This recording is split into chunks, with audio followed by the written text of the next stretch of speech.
Alrighty, what's up, motherfuckers and pieces of shit? Peter Gilmer here for my second and final video of the night. This time on the Peter fucking Gilmore channel, youtube.com/Peter Gilmore. Thank you all for watching on this late Wednesday night, May the 18th, 2022. Thank you all for joining me on this channel. Thank you for watching. Make sure you like the video, hit that subscribe button. You know where. Down there, in my pants. Otherwise known as the description box. And as always, friend me on Facebook, follow me on Twitter and Instagram, share the video all over the internet, and don't forget to tap and slap that bell and treat it like it's your bitch. Kind of like the Carolina Hurricanes did to the Rangers tonight. But hit the bell, turn on all notifications so you never, ever miss an upload. And that's pretty much all I gotta say about that. So, like the video, subscribe to my channels. Let's try to get those subs up on my channels. And share the video with your friends all over the internet. Hit the bell to get notified, like I said. And don't forget, if you're on social media, you can try to send me a friend request, and maybe, just maybe, I might friend you back. But if you're a troll, well, fuck you. And that's all I gotta say about that. Alright, we got some members of the prophecy in the chat, as always. And for those of you asking me, why do I have sub-only mode? I think you know why. Because of these insignificant trolls that make 6,000 accounts. But I maybe this weekend, or maybe early next week, I will take sub-only mode off for a little bit and see how everything goes, if these trolls come back. If they do, then I'll just re-put sub-only mode on. And we'll see what happens with that. Oh, my neck is killing me. I'm sorry, ladies and gentlemen. I got a humongous headache right now. It's fucking weather, up and down, up and down. And this weekend's going to be really bad because it's going to be humid. It's going to be 80, almost 90 degrees here in the Northeast. And it's going to be raining now, actually, overnight. That's probably why I have a headache. Because, you know, sometimes when it starts raining or the weather changes, I get a headache.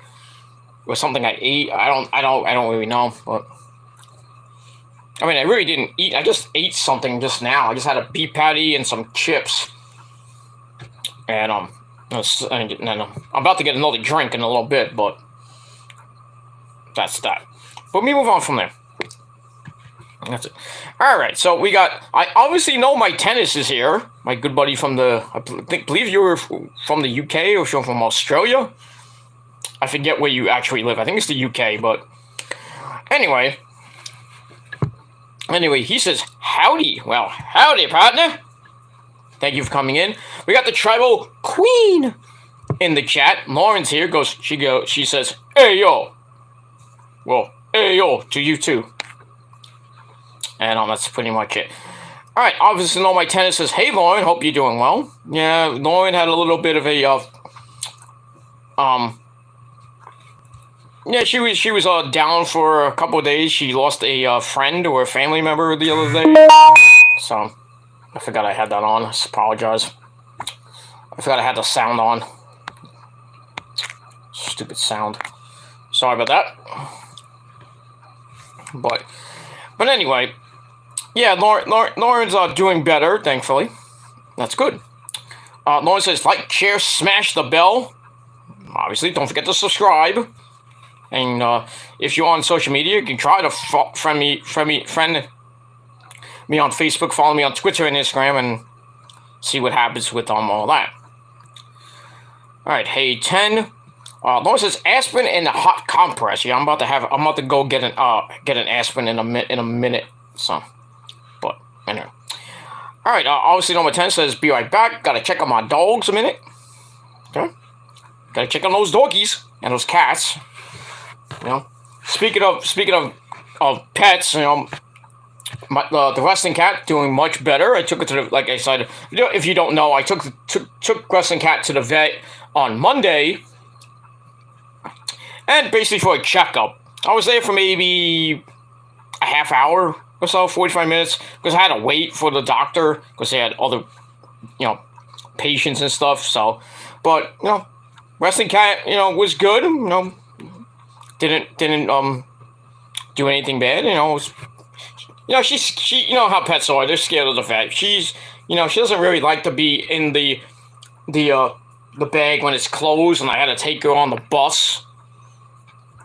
But she doesn't kind of like that. She's like, I want to come out, get out of here. But she was a very good kitty. Didn't do anything with the nurse, and then they took her into another room, so I had to wait for her to wait for them to come out with her. They took some tests and everything. Obviously blood. Because she has a thyroid problem, like my other cat Cookie had. So I was kind of concerned about that we were giving her. Excuse me. We were giving her some pills, mixed in with the food that we give, and then we bought thyroid medicine, and we mixed that in with the regular food and a little bit of dry food too. But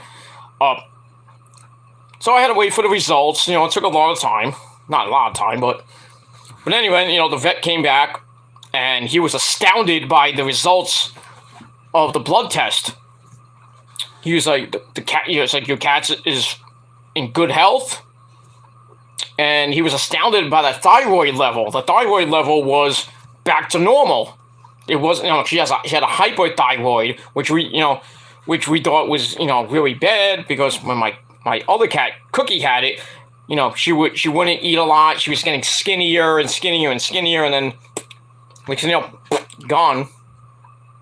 But thankfully, we caught it early, and I'm happy to say Wrestling Cat is doing much, much, much better, and she's spunky as usual. She still wants to eat a lot, drinks a lot of water, so we're going to be watching her over the next couple months. We don't have to go back to the vet unless there's an emergency, but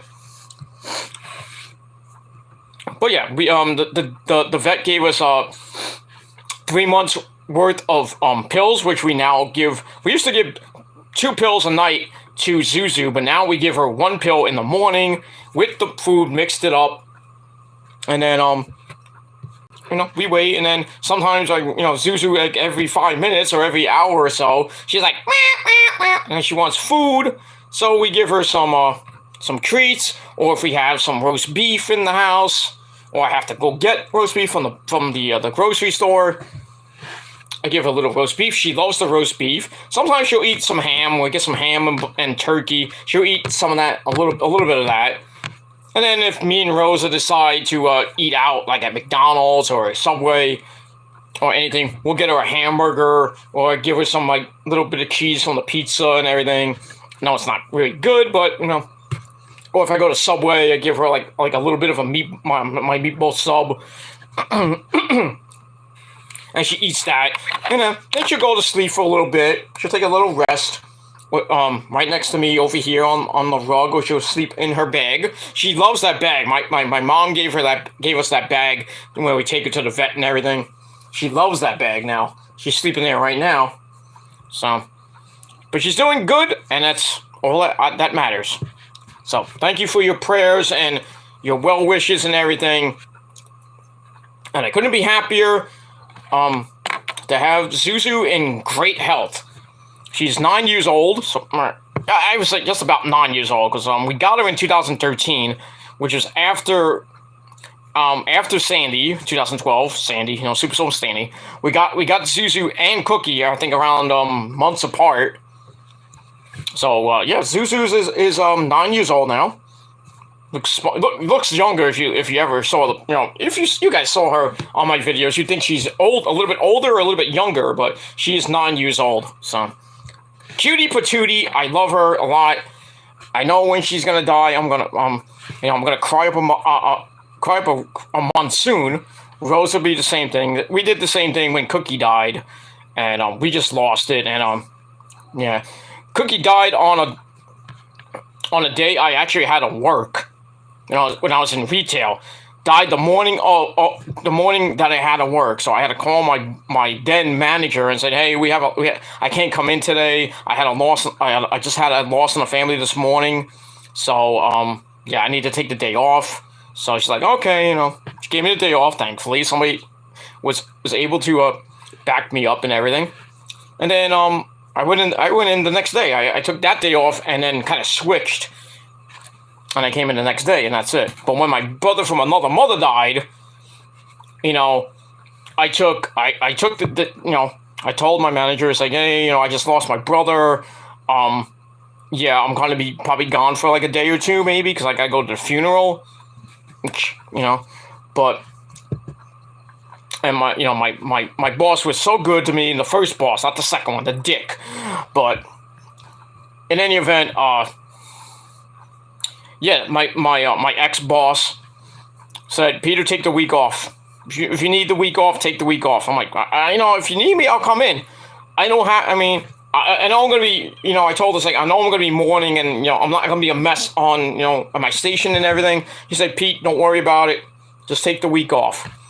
Which kind of sucked because I lost a lot of, my paycheck was, during that time was a little bit low, but I could work around it and everything, but thankfully she gave me the week off and I felt a little bit better. But, when the pandemic hit, I went on vacation. They really didn't want me to go on vacation, but I had to take it. And then during that time, if you went to Florida and you came back, you had to quarantine for a week. So I was going to do that. And then my manager at the time, she said, Pete, take another week off. So basically I had a 3-week vacation and got paid for 1 week. So it sucked, but I got good vacation pay. So,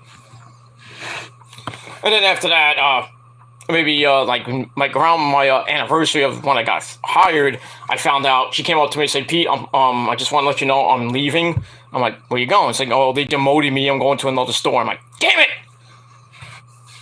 And then I met the new manager, and I'm like, oh, this guy's going to be a pain in my ass. And lo and behold, he was a pain in my ass, and I said, well, fuck you, I'm out of here. A few months later. Because the quality of the store was deteriorating. Nobody wanted to come in, obviously, because of the pandemic. I understand that. But they put so much fucking pressure on me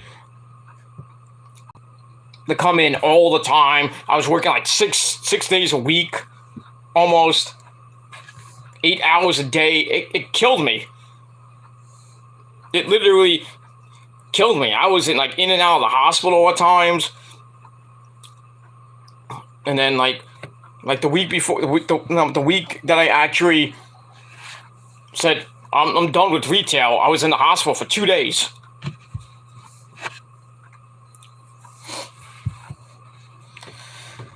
But it is what it is. I'm never going to retail ever again. Ever. I'm happy with the job I have now. I make way more money than I did with the retail job. And I can stay at home and do whatever the fuck I want. Because I work in music. So I have a stay-at-home job, so. The only time I do go out is if I have to go to the office. But that's rare. Rarely I go on in the office. I work 5 days a week. I don't work a lot of hours, but I'm making a lot of money. So, I'm working about 25 to 30, about 30, at most 35. So I'm working a full-time schedule. And I have weekends are off. I do work some holidays, but I can always take the day off. And I can pick up an extra day, but it's fine. Because, the place I work at, the boss is, awesome with me. Me and him are, not like that, but you know what I mean. We agree on things. He lets me do basically what I have to do. And I tell him, it's like, if I have an emergency come up, it's like, hey, dude, I got to take the day off. Something happened, blah, blah. I got to take my cat to the vet, this and that. I got to take, the wife to, the doctor. Everything is peachy clean. I'm getting paid every goddamn week. And I still make more than you mindless zombies out there. Say I'm not successful and I have nothing going for me? Then how come I'm making more money than you in an hour? Jealous fucking pieces of shit. But it is what it is. We're not gonna even mention the trolls anymore. Those idiots out there. We're just gonna keep going, doing what we do, and we're gonna have a nice goddamn summer. I can guarantee you that. And that's pretty much it. All right, let's get to some comments, and I'm gonna have to step out for just a second because I gotta take an aspirin. So hopefully I won't puke, but well, hopefully not. But we'll see. Because usually when I get these migraines, my head gets pounds, and then next thing you know, I'm in the bathroom puking out my guts. But hopefully not. All right, so all right. Obviously, my tennis is back. I'm very sorry to hear that, Lauren. I send my best wishes and condolences to you. Okay. Lauren says Yaya Zuzu, and then has some emojis. If you want to go look at that. Okay, obviously, my tennis is back again. Did you get much of a chance to see the vids on Mr. Cornholio's channel? Yes, I did. I saw the things you sent me on Discord. Yeah, WJ, I don't know what the fuck's going on with this guy. What is going on with him? He once again took down his another YouTube channel. Now he's on Facebook. I blocked him on Facebook because I think he's just fucking out of his mind. Even though he said that it's like we had a fight, and then he's like, well, maybe I'll block you. Then he actually blocked me, so I was like, well, fuck you, I blocked you too. On my main channel, I think on both my main channel and my fan page.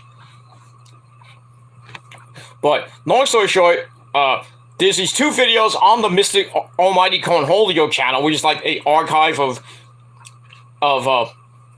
WJ videos.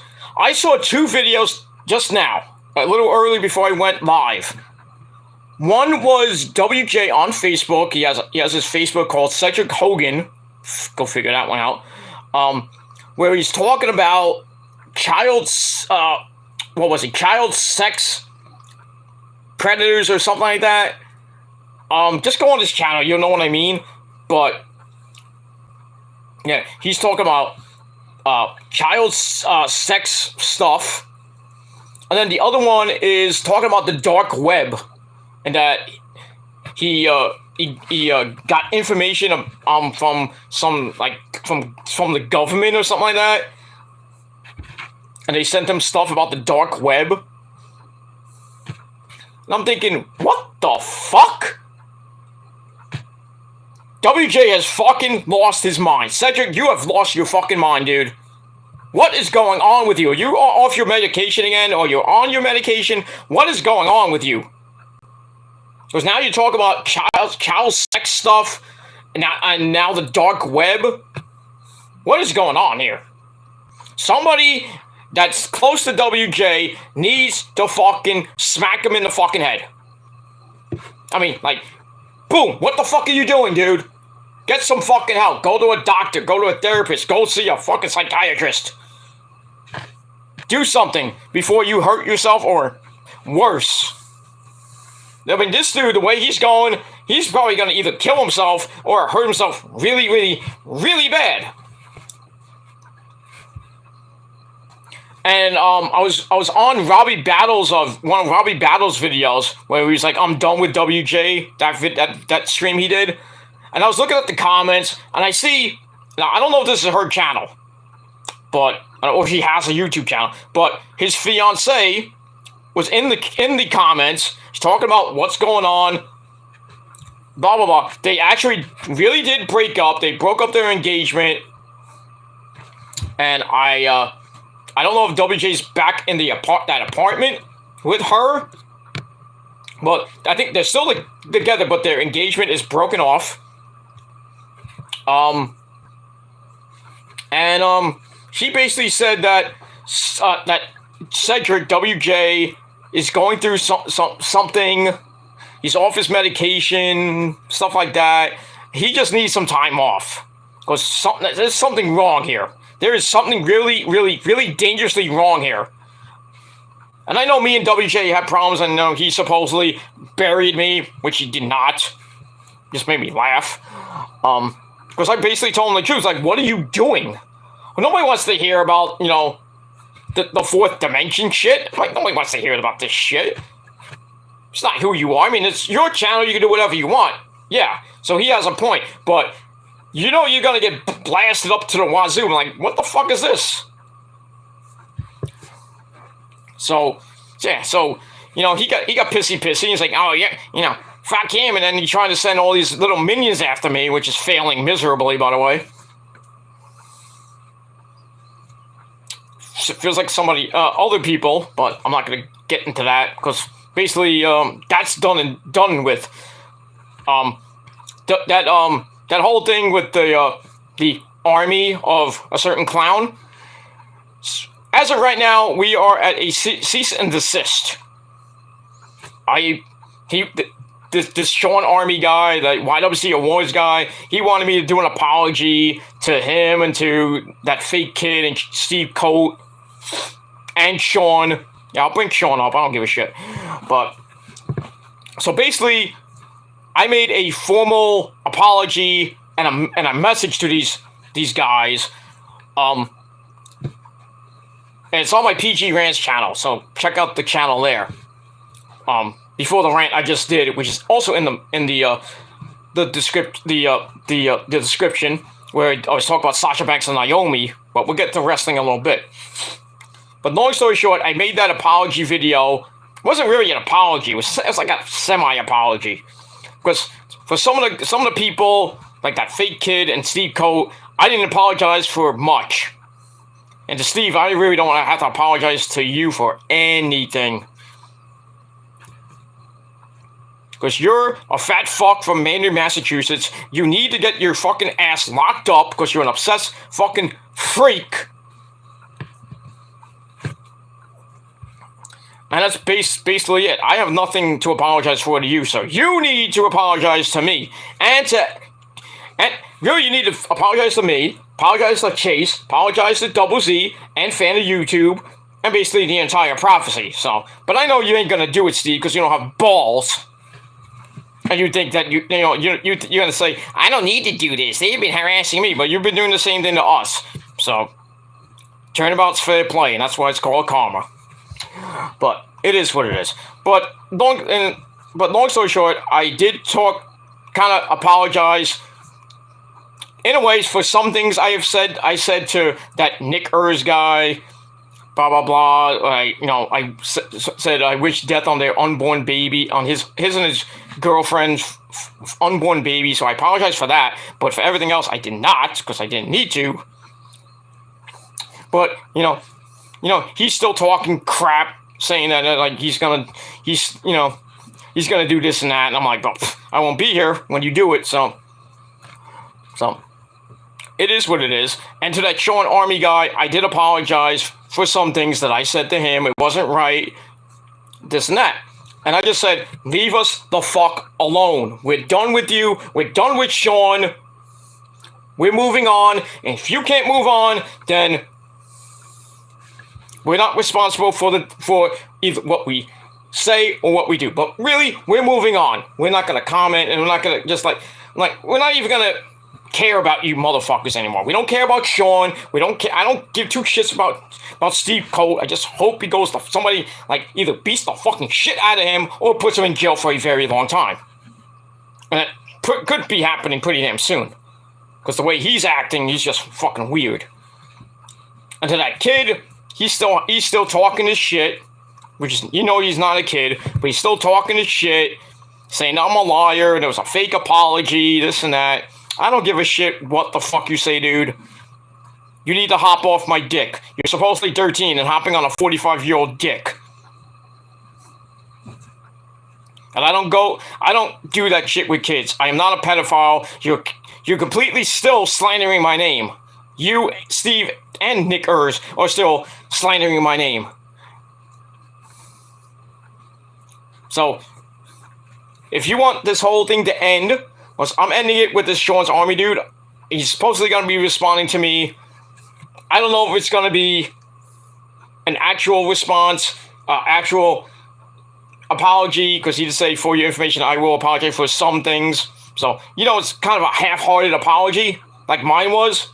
But mine was kind of more, not even half-hearted. It was like 3/4 to away from an apology. But some of the things that I said to, those other 3 guys, I really don't have much to apologize for. But they should apologize to me. So that's why I demanded an apology from him and his little group of butt buddies. But those 3 fuckers won't give me an apology. So whatever happens is on them.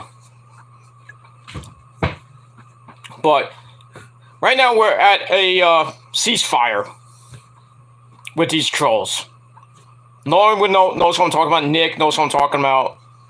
Prince knows what I'm talking about. I talk to them all the time about these fuckers. But we'll see what happens with all this shit. We'll see. I think this Sean Army guy will give me a half-hearted apology, but then in the end, I think it's just for nothing. Because I know how these motherfuckers operate. They'll do an apology, and then like the next day they'll say fuck you, and then the same fucking shit will be happening with the food and the fake prank calls to a fake number, and trying to trick me with other, using other numbers that I think are family members, when they're not. They're just text app things. So I know how that works. So, but long story short, I'm done with these motherfuckers. I can't deal with it anymore.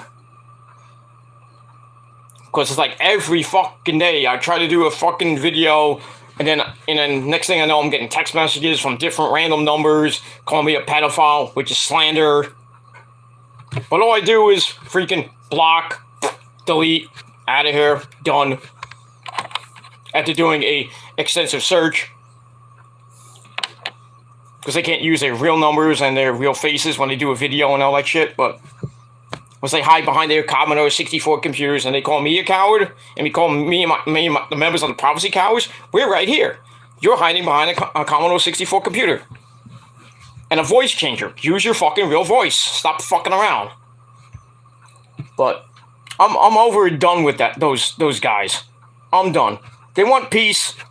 Then give us, and give me, my family, my friends, peace of mind. Forever. Don't come back and go back on your word like a day, a week, or 2 weeks, a month, 2 months. Give us like 10 years of peace. Then you can talk shit. But, I mean, I'm not talking about the Sean's Army guy, because he seems, I don't know. I'm 50-50 with that guy. The other 3 guys, like Steve Coates is like 100% asshole. That fake kid, 100% asshole. Nick Ers, 3,000% asshole. And then that Barack Obama / Matthew Lee Jones character, but we all know who that person is right there. Right there, Samantha. But, eventually they're going to turn on each other. I guarantee that. Because they're working they're working with each other, and then who's the little high boss, sitting in the background, playing himself, watching child pornography.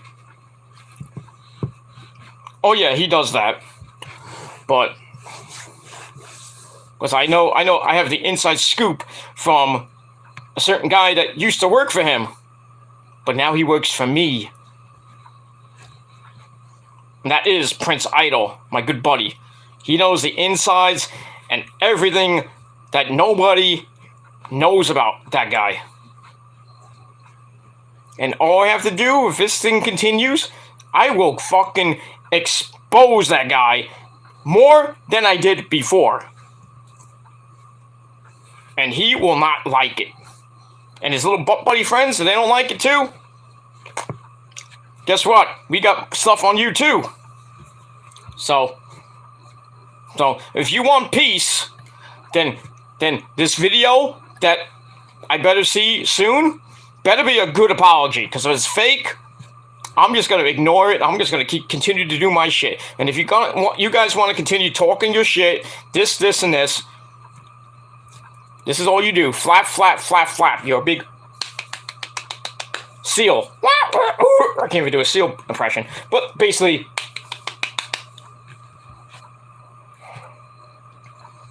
that's basically it. Flappers with no balls. You want to try to take us down one by one? Good luck with that. Good fucking luck with that. And if you know they want to make trips up to see me or see Nick or see Lauren or Prince, think again. Because we don't have time for your shit, and we will put you in your place. But for me personally, I will be out, in and out of New York, like I'm in and out of these trolls' asses, but their mama's asses. So, yeah. So my advice is, leave us the fuck alone. If you want, you want the ceasefire to stay packed, then get off our channels. I don't care if you watch my channels. I don't give a shit. But if you're gonna talk shit behind the scenes, and then I'll find out about it eventually.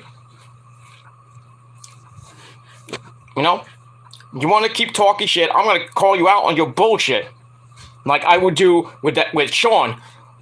But I'm done with Sean. I'll only do a video if he just does really something stupid. I'm gonna call him out on it. That's it. Anything else, I personally don't give two shits what other people say about Sean. If Chase wants to chime in and say stuff about Sean, I'm not personally gonna get involved in it. I might give an opinion, but that's not saying I'm obsessed with him, or I broke my promise or anything like that. No, it's just an opinion. And that's it. If Chase wants to do that, then worry about what Chase does. Don't worry about what I say or what anybody else says about Sean, okay? We don't care about Sean. Sean's basically, he's done. He's dead. His channel is dead. And Karma really hit him already. Hit him a lot. He's been on and off this website since 2020. Bailey's been around this year. Of course, he's been sick. Now he has COVID. Now he's kind of getting over COVID. He's going to say, oh, I'm coming back. I'm going to be more consistent. I don't buy that for a second. Because he's going to come back for a little bit, and then he's gone for like another 2, 3, 4 weeks, 2 months, who knows. His fans don't give two shits anymore. His fans are starting to see that he's not consistent anymore. He can't get the views anymore. And he keeps leaving for periods of time. His faithful subscribers are like, oh, fuck this guy. Let's go to somebody else that's consistent. Hey, why don't you come over to me? Who is 100% real. Come over to the prophecy. We'll make you a believer. But I digress. So we'll see what happens with this apology. Whenever it comes up. If it's tonight, or this weekend, or who knows.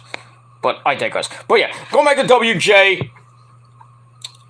Dude needs fucking help.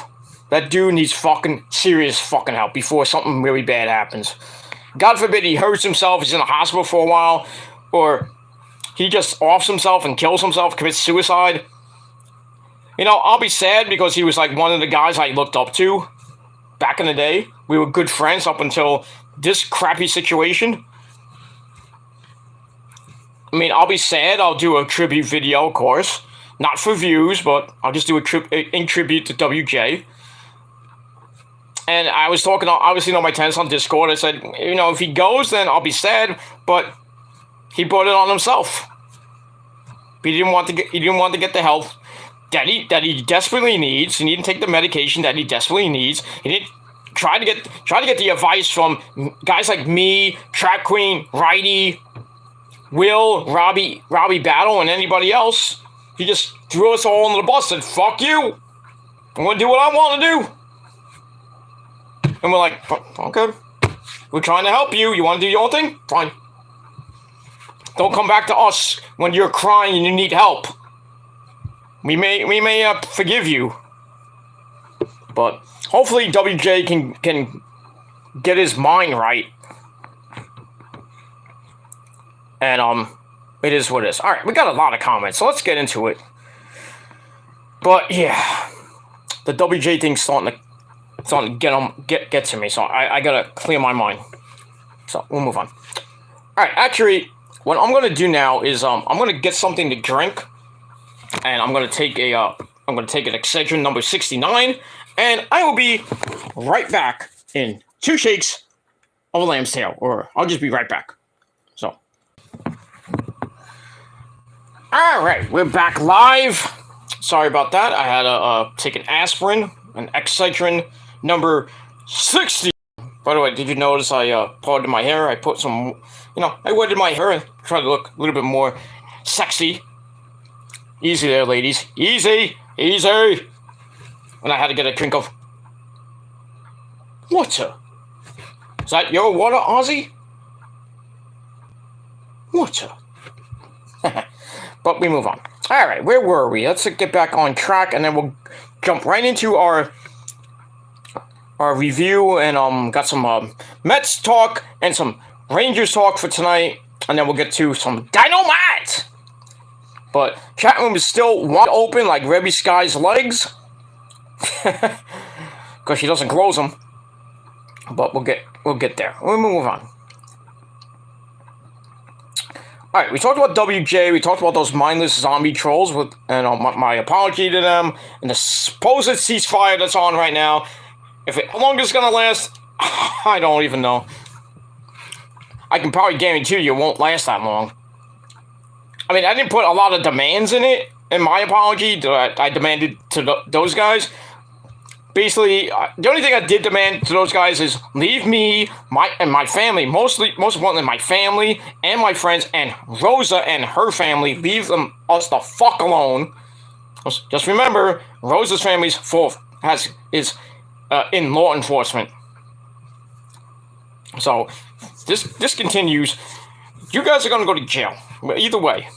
But if you think I'm lying, and you're gonna think, he's a cop call, this, and this.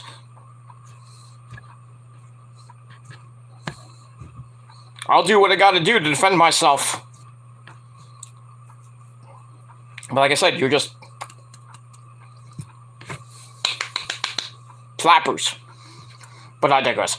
But yeah, I kind of demanded that. I demanded a full apology from... Well, he's going to give me a semi-half-hearted apology for some of the things he done, that this Sean's Army YWC award guy has done.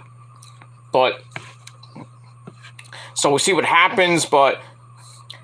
So when he does that, I will probably, I'm not going to do a response video. I'll probably leave a comment in the, on his videos, saying that, it's like, let's make a deal. It's like, you guys don't bother, you guys, I don't bother you, you don't bother me, I don't bother you.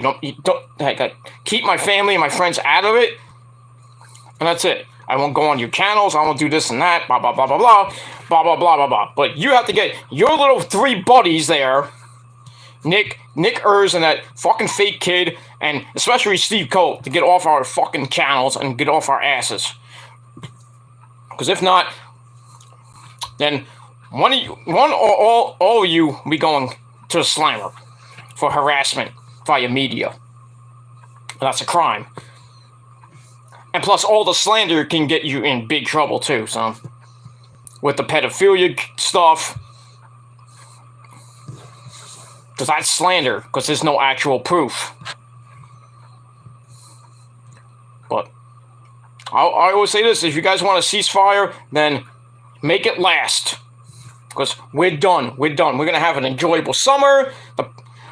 The prophecy is going to be all over this great land, especially in the New York area, in Florida, Texas, California, Mexico, maybe overseas, who knows, maybe Canada, but yeah, we're done with you motherfuckers. We want to move on, and if you guys can't move on, then continue to be fucking jealous fucks, and continue to get the prophecies down your throat.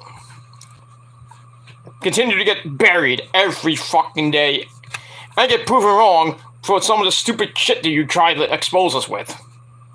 But I'm not going to talk about that anymore. We're done. The last I'm going to talk about it. So don't any of you in the prophecy bring any of that shit up, please. Because I'm not going to talk about it. I'm done. That's it. Alright. Obviously, No My Tennis says, glad to hear your cat is okay too, Pete. Well, thank you very much. Then he says, have you ever owned a dog, Pete? Me and my family have always been around animals, so I've had many different pets over the years. Cats, dogs, rabbits, Budgie? What's Budgie? I don't know what Budgie is, etc. Maybe that's a UK thing, I don't know, but anyway, yeah, I've had a lot of pets in my 45 and a half years living on this goddamn earth. I've had fish. I've had couple parakeets. I've had a lot of dogs, a lot of cats. I've had turtles, really small turtles, and then, you know, we went on vacation, and one of my dogs ate them all. Not eating them all. Their heads were like gone. I don't know how we got into where the turtles were. I think we left. Stupid us left the turtles on like the living room table or the dining room table, and the dog somehow like jumped up and knocked over the tank or the little thing they were in, and next thing you know, they're all dead. But yeah, I've had like I said, fish. I've had goldfish, regular fish, parakeets, cats. I've had a lot of cats, a lot of dogs. I had a bunny. That was my sister's bunny that somehow died in. I don't know how it died, but she had it in her room, in her closet, and then I don't know what happened, but she comes over to me and comes over to my dad. It's like, I think the bunny died. I'm like, how? Like, did it get out of its cage or something? Because you had it in your closet? Or it just suffocated in the closet? I don't know. But here's a weird story. It might be really, really, really bad. So, viewer discretion advised for this part. Me and my dad, and I had to bring over my best friend, who used to live across the street from me. He doesn't live there anymore. He came over, and this is where it gets nasty. This could be a horror scene here, a murder scene here. We opened the closet door, and the bunny was underneath a whole ton of crap. I mean, it basically looked like it got squashed. And I'm like, oh, I am not picking that up. No way. So you know who had to pinch hit? My best friend. We had to get some gloves. My dad had to help out. Took the bunny out, put it in a box, and then put it in its rightful burial place. So, fucking nasty. I'm like, I didn't want to see that shit ever again. So I never had a bunny ever again. That's it. But yeah, I've had a lot of animals, mostly cats and dogs. I've had a lot, and when they die, you know, it hurts. It's just like losing a member of the family. I remember one day, I forget which it was a dog. I forget which one. I think it was my dog. Well, yeah, it was my dog that used to used to be owned by my uncle, and then we took it over.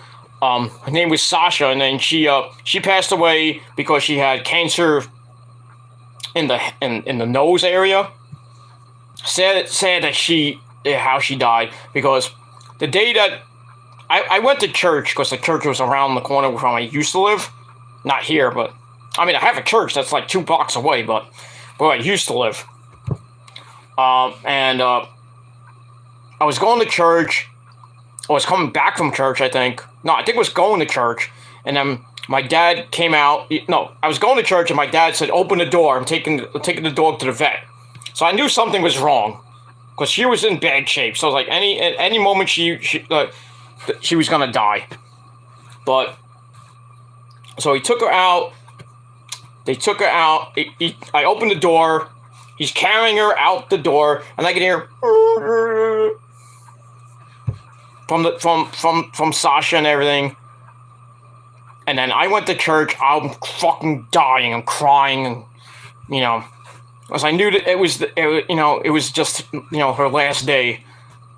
Just sad, because my other dogs have died from different things. My uncle's dog died because he got hit by a car on Super Bowl Sunday of all days. Not Super Bowl Sunday, it was after Super Bowl Sunday. Yeah, me and my dad were coming home because I was helping him out with some stuff, and my aunt had him off his leash, and then we're coming in, we're about to get in my dad's car, and he just comes right across, and then just this car just went zoom, and all you hear was door went flying. My aunt's screaming up a storm. I was like, oh, he's gone, where is he? He's gone, he's dead. But we find him underneath another car. He's still alive, but we take him, put him in the backseat of my dad's car. I had to go in the backseat, wrapped him up, because he was bleeding a lot, and I had gloves on. This was during the winter time. So we just he went in the car, drove off, and sped all the way to, not the local vet that we have, but another vet, way far away. Speeding through red lights and with the car. I thought we were going to get into a humongous accident. I was scared for my life. But we get there, they bring him into the veterinary hospital, and then my uncle and his family come in, and then next thing you know, about a half hour later, we find out he's dead.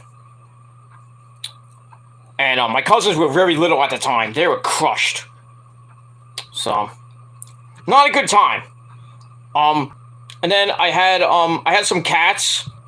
I have a lot of cats. One of my cats named Taz, not that Taz, from AEW Taz. But yeah, we had a cat named Taz, and when she died, she started getting really sick, and then was kind of lethargic, and wasn't moving well. She would move and then bloop, But somehow she stayed alive for a while. But one day I went downstairs, and then I see Taz walking around. She didn't look good. I'm like, oh great. I was like, I knew this was the end. And she walked, and then went plop. She fell, and I'm screaming, and my dad was, I think, either in the bathroom or he was outside. I'm screaming at my dad. He's like, Dad, get in here. So he came in, and Taz was on the ground, breathing heavy, and a day later, my dad woke up, and Taz was dead. Gone. Sad. Just sad. And the last one, I don't want to bring up a lot of personal shit, but, I had to answer the question. My last cat, Cookie, died because of the hypothyroid that, now the wrestling cat, Zuzu, had. Now, thankfully, she doesn't have that problem anymore, but we still got to monitor it. He started getting skinny. You saw it. I had him on. I had Cookie on when he was, really, really, really bad, and you could see she was skinny, and she was she always wanted to get up on my lap, because she knew, she was going. She knew she was going, and just sad that how Cookie passed away. Rosa woke up one day, and then she went in over here where I'm sitting, and then saw Cookie wasn't breathing, was dead. And yeah, she woke me up, and I was like, what? So I woke up, and then Rosa had she put Cookie in a box, and then my brother from another mother, when he was alive, he was a funeral director, a very good funeral director, mortuary guy, kind of like Paul Bearer kind of guy. Oh yes, my Undertaker, kind of like that guy. So he knew a place in Jersey that was like a pet cemetery. So Rosa and him went to that pet cemetery. It cost a lot of money. And Rosa got Cookie's ashes. But yeah, long story short, I told him I had to work that day, And I told my boss I couldn't come in because I just lost my pet. She's like, take the day off, come. And I said, can I come in tomorrow? I'm available if you need me. She's like, yeah, come in tomorrow. I'm like, okay. Long story short, that was that. But, yeah. And I just lost, my mom had 2 dogs, 2 Pomeranians. She just lost one of them about a month or so ago. Her name was Trina, or Katrina. Cute Pomeranian. She was, starting to look bad, and they took her to the vet, and she had a problem with her heart, and they were going to do surgery. The doctor said that she might not live through the surgery, but they did the surgery anyway. She somehow survived that, and she started looking okay, and then, maybe a couple weeks after the surgery, maybe about a couple weeks to about a month, my mom wakes up. Well, she went to the bathroom, she comes in, and she went back to her bedroom where, Trina and her other dog, Teddy, were, and Trina was gone, not breathing, done. So they had to bring her over to the vet. My mom got her ashes. It's in her bedroom, and now all she has now is Teddy, and Teddy's gonna be 13, I think 12 or 13 years old on this Tuesday. So it's pretty much, I think it's going to be the last pet that my parents get, from what my dad says. Because you know how vet bills and funeral costs with pets, they cost a lot of money. So my dad's like, no more pets after this. But you know how my mom is, she's not getting any younger and she needs a companion. But I don't think we have a cat. They have a cat named Squeaky, who my dad found in the backyard of his job and everything. Blah blah blah blah blah blah blah. I know I'm losing viewers, and I personally don't care. I know it's late. It's 1 o'clock. So yeah, we had at most 6. Now it's back to 2. That's fine. I mean, you don't want to hear me talking about pets, then get out of here. But I will be talking about wrestling soon, so come on back. But in any event, yeah, my dad found Squeaky in the backyard of his job, and he's had it for a few years. And that's the other pet that they have. My mom has her dog, her Pomchi, Pomeranian Chihuahua mix, and Squeaky, who is I don't know what breed she is. She's a gray cat with blue eyes. So that's it. And as far as I go, I have Zuzu. We're thinking about getting another cat, a male cat, because Zuzu's a female, of course. We're thinking about getting maybe a kitty or another cat, so Zuzu can have a companion. Because that's what I think she's kind of like, she's kind of depressed at times. So maybe we're thinking about getting another cat down the line. But I don't know. But when Zuzu dies, I'm going to be really up a creek. I'm going to be really upset. I might take some time off YouTube because I don't know how I can physically go on YouTube without looking over and seeing Zuzu or seeing her here, or her trying to just, it's like, hey, come up on my screen, But I know a lot of you guys who have know about Zuzu. You've seen her on some of my videos. You're going to give me your well wishes, and I appreciate that. And same thing with, for Rosa, too. Me and Rosa, you can give us all well wishes whenever Western Cat dies. But, like I said, she's 9. I'm hoping I get another few years out of her. Hopefully another 5 to 9 years, at least. Because I don't know. I think cats live to at most 19 years old. I had a cat named Frisky who died at 19. So, she lived a long, beautiful life. But, can't live. We all can't live forever. I wish we could, but, we don't have a fountain of youth or anything like that. Like, we can take a pill, we can live forever, and that's, I'm not saying it's God's fault and anything. I wish he made man, woman, animal, and everything on earth, and we could just live forever, not have gray hair and turn into a mummy.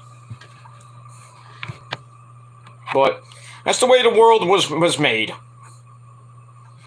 But I know, next lifetime when we go to heaven, we're gonna see all our pets and all our loved ones over the rainbow, or for the pets over the golden rainbow. We meet each other again in the next life. Well, that great song by In This Moment makes me want to sing it. Meet me in they have different lyrics as well. Meet me in the hole in the next life. I don't know what that meet me in the hole means. I might have to ask Maria about that. But yeah, we'll all meet each other again in the next life. But for some people, you won't have a next life because you'll be in hell. Right there, Putin? Mm-hmm. But yeah, I've owned a lot of pets, and every time they die, it feels like you get hit right in the fucking gut.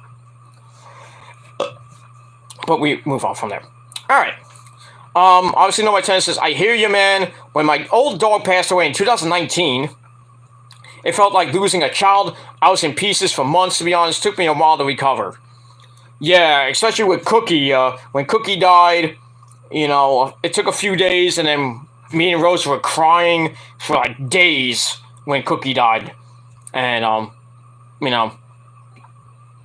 I came out crying one day, and Zuzu was around the area, and I picked Zuzu up, and I held her so tight, crying, and she knew I was crying. That's what is the good thing about pets. They know what you're thinking. They know how you're feeling. So if you're feeling like shit, they'll come up to you, if they want food, but they know when, even if they don't want food, they want attention and everything. You pick them up, you start, holding them tight and everything. And then you let go for a while, and then they want what Zuzu likes to do is grab my hand like this, and then put her arm next to me like this, because she knows who her daddy is. Not like that, but she knows what's wrong with me. I tell her, I was like, yeah, you know what's wrong with your daddy, they know. Pets know how you're feeling, and if you're sick, they they're with you too, through thick and thin. But it is what it is. All right, we'll move on. But yeah, I'm sorry about your dog in 2019. Yeah, it's hard to get over a pet. It's like losing a family member, like we said. But when you lose a family member, it's like losing a pet. It's basically the same thing. It hurts, and it takes a while to get over it. Anyway. All right, Will Rally Sport Rally, my good buddy from, I believe he's from the UK as well. Like a lot of UK people on there tonight. Well, good morning. It's 6 o'clock in the morning. Shouldn't you be in bed by now? But it's okay. I have good friends in the UK. Some good friends, not all of them, but But big ups to everybody in the UK, except for a certain few, because they can go ahead, and in Ireland they can go to hell too. Anyway. Will Rally says, hi, Peter, you okay? I could be better. Dynamite Jokers were not the best, were they? Jeez, come on, Tony Khan, can you do, what do you say? Can you do better than that? Well, actually, I gotta give Prince Idol most of the credit for the Jokers tonight. Well, not the female Joker, the male Joker. He predicted that John Morrison will be the Joker, and then he said that Taya Valkyrie was coming into AEW. Well, we don't know that yet. She didn't appear tonight, but she could appear at Double or Nothing. I know Lauren said that she's in Canada, she's in Impact now. She'll probably never go to AEW, but you never know with that. So, but yeah, Prince was right on John Morrison going to AEW. So I broke that news on my NXT review. They're saying that he was telling me that John Morrison, Taya Valkyrie were going to AEW. Well, he kind of was wrong about Taya there, Prince, for now. Then he was telling me from his, well, I can't give too much away because I know Prince will kick my ass.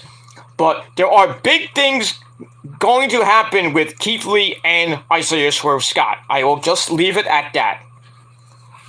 But if you want breaking news, ladies and gentlemen, this is the place to come. Don't go to some schmuck that doesn't know anything like JD, who fucks his cats. Oh, by the way, JD, how's your Braves doing? Getting that World Series hangover, huh? That's why you're 8 games back? Ha ha! Just the Mets won today, 11-4.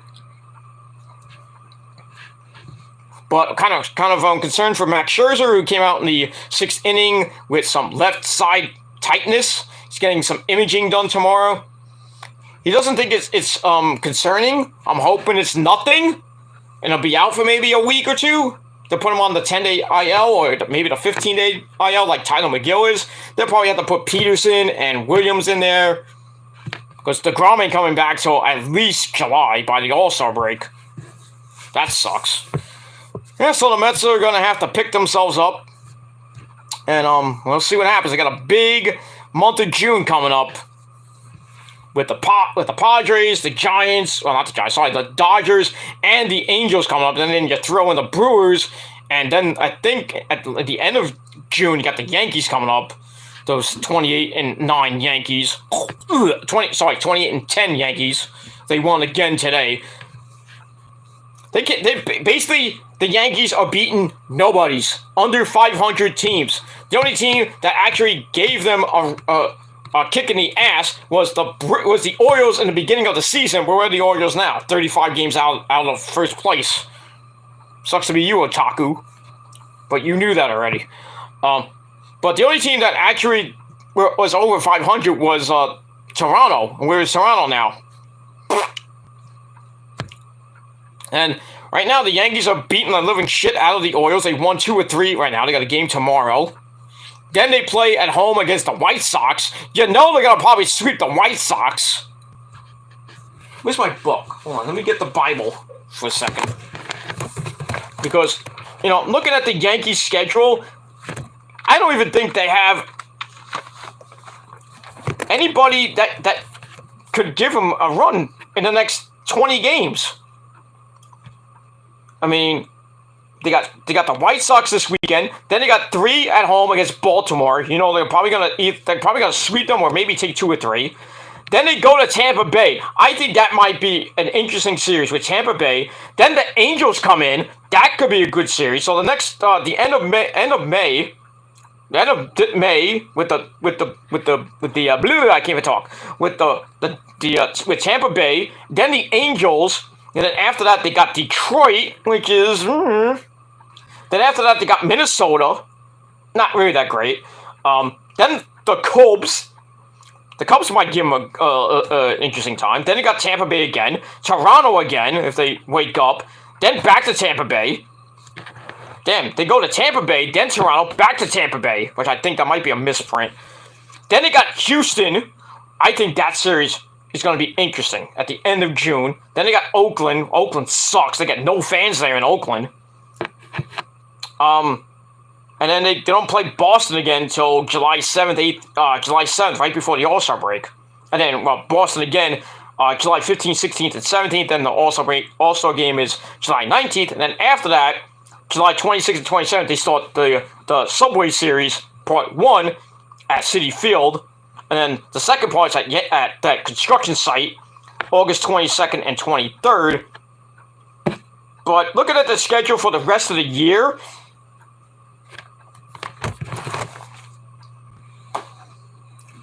just give the Yanks the number 1 seed in the American League.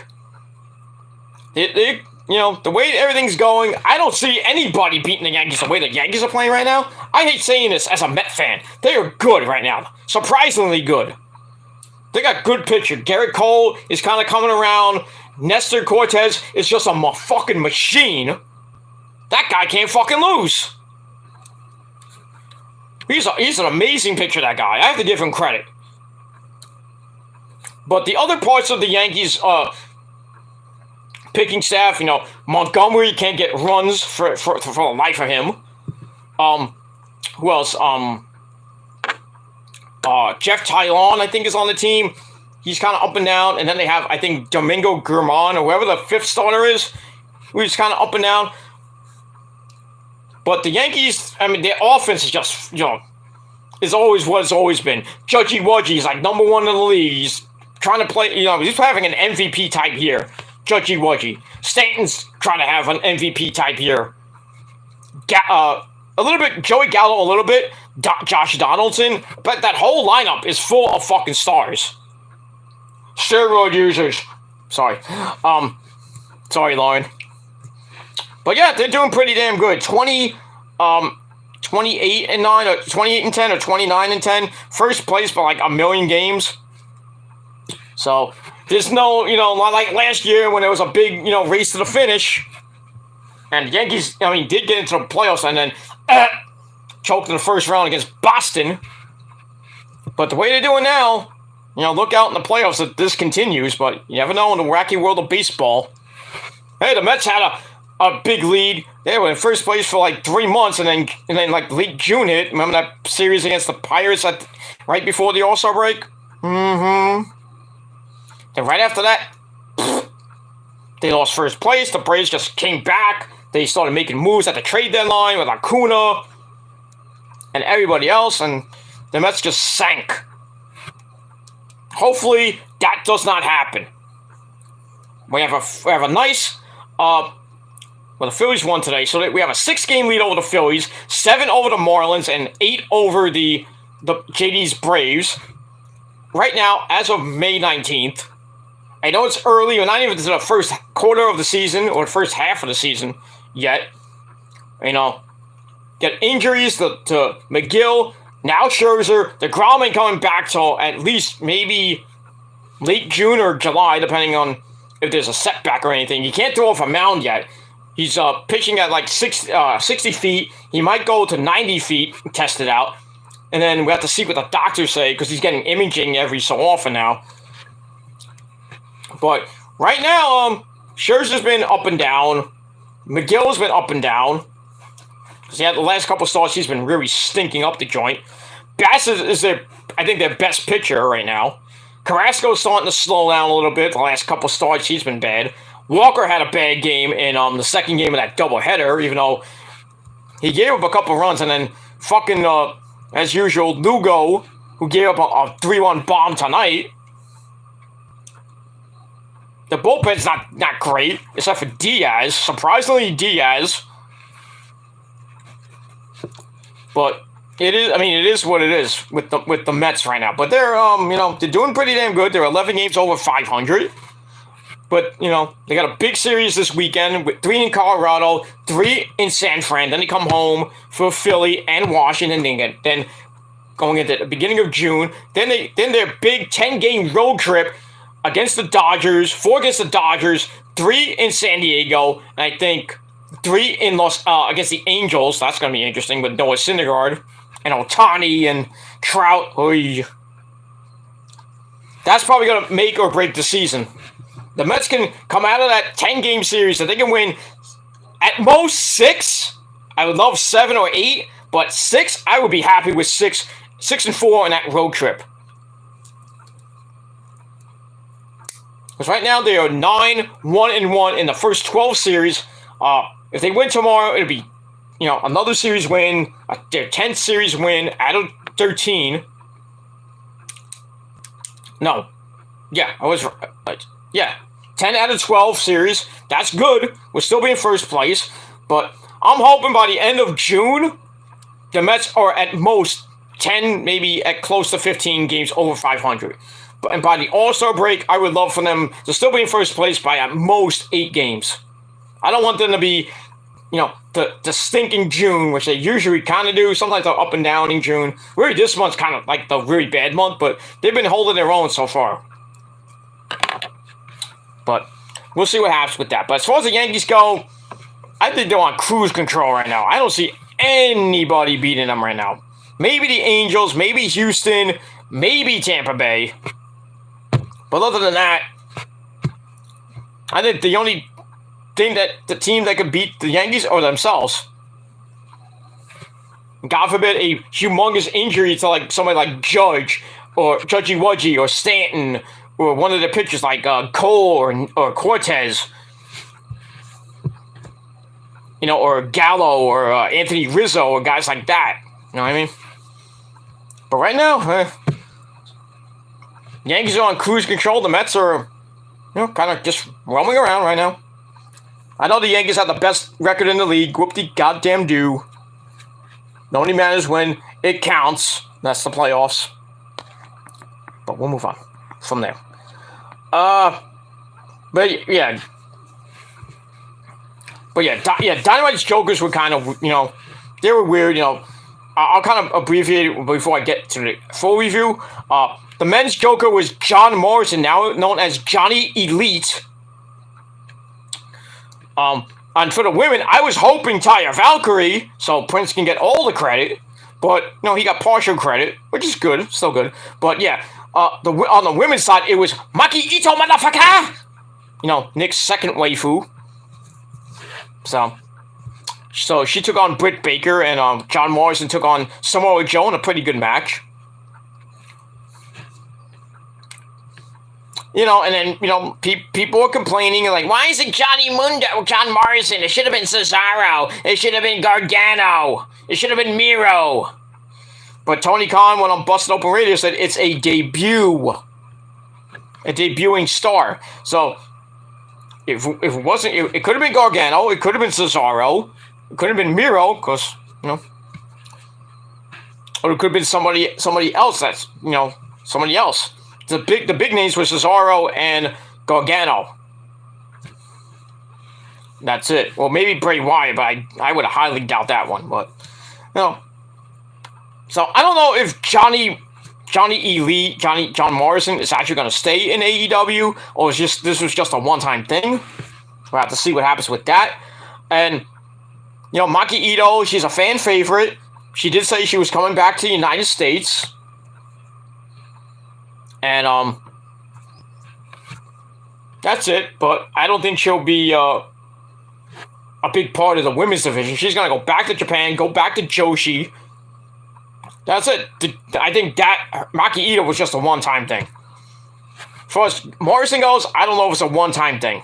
I would love for him to stay in AEW, or he'll probably go back to maybe Mexico. But who knows? I was hoping to be Taya Valkyrie. That would have been nice, but... Because I was hoping that, Prince is usually right on his breaking news. So... But... the one thing he did say is that Sasha Banks and Naomi have left WWE. Will they come back? I don't know. We're still, getting more news as it comes regarding Sasha and Naomi. I think Naomi will come back. Sasha, I doubt. I think Sasha will be at Double or Nothing. As far as Naomi, I don't know. If both of them are there, I will be really, really, really shocked. I will mark the fuck out. But then again, Sasha's going to have to deal with Vince McMahon's lawyers because she broke contract. Same thing with Naomi. But, we'll have to see what happens this coming weekend and going into Double or Nothing. And past that. But we'll see. But, Tony Khan could have done better. He could have brought in Gargano. I think that would have been a very big surprise. Cesaro would have been an even bigger surprise. And on the women's side, I thought it would have been Athena, Ember Moon, or Tegan Nox, or possibly Mia Yim, or Candice. But Candice already had her baby, so that would have been a really big doubt. Or Dakota Kai, but Dakota Kai's 60-day clause didn't end yet. But she'll be probably in AEW by June or July. The same thing with Ember's probably going to be there pretty soon, or in Stardom. Same thing with Tegan Nox. And I would think, Mia Yim is in Impact now, so I doubt we'll see Mia Yim in AEW. As far as Dakota Kai said, Dakota Kai goes, I think she will be in AEW by June or July. So there's probably your three women that are going to be in that division, that women's roster. Ember Moon, Tegan Nox, and Dakota Kai. And then later on, probably Candice LeRae and Gargano. I think Gargano is definitely going to AEW. Along with Candice. And as far as Roddy goes, I have no idea. I'm hoping he does go. Because Adam Cole said he'll open, he'll be like, Roderick, I knew you'd come. There you go. There's your Undisputed Elite right there. Full in-force, 4-man group. And then the Bucks they'll have problems with the Bucks. Kenny will come back. It'll be 4-on-3. Then I think Jay White will join up with Kenny And then by the end of the year, there's gonna be a humongous, big, fucking faction feud. Same thing like we saw tonight with the Black Crew, with the Jericho Appreciation Society and Moxley, with Moxley. Damn it, I forgot. Moxley, Bryan Danielson, and Eddie Kingston and LAX. We'll get to that. Oh, you thought Stadium Stampede, right? I was just waiting for Regal to say it. He didn't say it. But I'll get to that in a minute. I want to finish these comments and then we'll get to it. But keep on sending me comments. It's great. We'll go all night long. That's what I do with your moms. Your moms and your girlfriends. I go all night long. Because they love the vitamins and they love the milk. They can't get enough of it. Who go? Alright, we got the Prince here. I don't know if he's still here, but he's got the googly eyes. Will Rouse says, sounds weird, Peter. What the fuck? Yeah, some of my stories are weird. I apologize. Alright, obviously, Number 10 says hi to the Prince. Noah says, hey, Bubba. I think you need another name for Prince. I know his real name. I'm not going to give that out. But you can't. I don't think you should be calling him Bubba, because you might take he might take that as like, hey, Bill Clinton. That's right, baby. Bill Clinton, come back, 2028. No. I would love that, but I think from 2024 up until 2028 and beyond, Donald Trump, Ron DeSantis, 2024 to 2032, making America great again. It's going to be huge. Joe Biden, you're fired. Kamala Harris, you're fired. Nancy Pelosi, you're fired. It's going to be huge. Vote for us, Ron DeSantis, Donald Trump, 2024. It's going to be huge. We're going to make America great again. Gas prices going to be at $2.50. Inflation will be gone. Baby formula will be back in stock. Vladimir Putin will be dead. Pretty much, because, he's got cancer now. Oh yeah, Putin's got got the cancer. I'm not wishing death on the guy, but he's about, it's about that time. He needs to go. If the Russian people don't kill him, I think the Ukrainians are gonna go find him and kill him. But I think it's gonna be the Russian people or his army are gonna kill him. But we'll see. But the Ukrainians are really kicking the Russian army's ass. Oh no! And now Sweden and Finland want to join NATO. Hey, more the merrier. Let's go fuck this motherfucker up. Let's just go after this motherfucker. All the fucking countries. Germany, France, Spain, Italy, Romania, Poland. Let's just invade Russia. Fuck them up. I know he's got nukes, but we will fuck him up. Because guess who else has nukes? We do. Canada does. Germany, I think, does. I don't think, well, Italy doesn't because we're nice. You don't want to fuck with Italy, especially Italy. You know why. Not mafia-wise, but you know why. But I digress. We'll move on. Okay. Like I said privately, I think someone needs to reach out to WJ and knock some sense into him because his behavior is very concerning. Yeah. Who's it gonna be? I have no clue. If it's not his girlfriend, somebody get in touch with his family. His dad, his mom, cousins, somebody. Or it was somebody that's actually a good friend to WJ. Not Jerry, because him and Jerry are like on the splits. They've been split up. I mean, who's the only friend WJ has? I would say, what's his name? The Hulkster? But I don't know where Hulkster lives. I think he lives in the same area as WJ, but I don't even think the Hulkster can help him. I don't even know who's the closest friend to WJ at this moment. I thought it was Jerry, but that's gone. So I think the only person that can help WJ now is either himself or Jesus. But at this point, I don't even think Jesus can help Cedric. I just don't know. I just think he's on the road, on a possible road to ruin. I just hope it doesn't get to that point where he just does something, goes to jail, or kills himself, suicide, or overdose, or something else. I don't want to hear another YouTuber dying. We already had Charlie Wolf Carroll, and then what's his name? Oh, god damn it. What was his name? Oh, god damn it. Cody Brainerd. Thank you. It came to me. Yeah, we don't need another YouTuber dying. Like, Cody Brainerd was sad because he had brain cancer, and then, earlier this Christmas, Charlie Wolf Carroll died of, I think it was a heart attack, I believe. We all know, I thought it was alcohol poisoning, because he used to drink a lot. But, I don't think we need WJ to die, because I think everybody in this so-called community will be in ruin. One of the forefathers of the YWC, besides myself, I don't want to be the only one left, you know what I mean?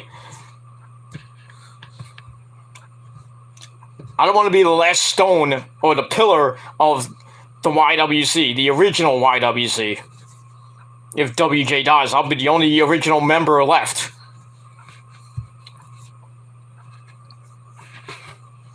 But, we'll see. Hopefully somebody gets to him, man. Hopefully. Will Rally says, ha! Funny. Okay.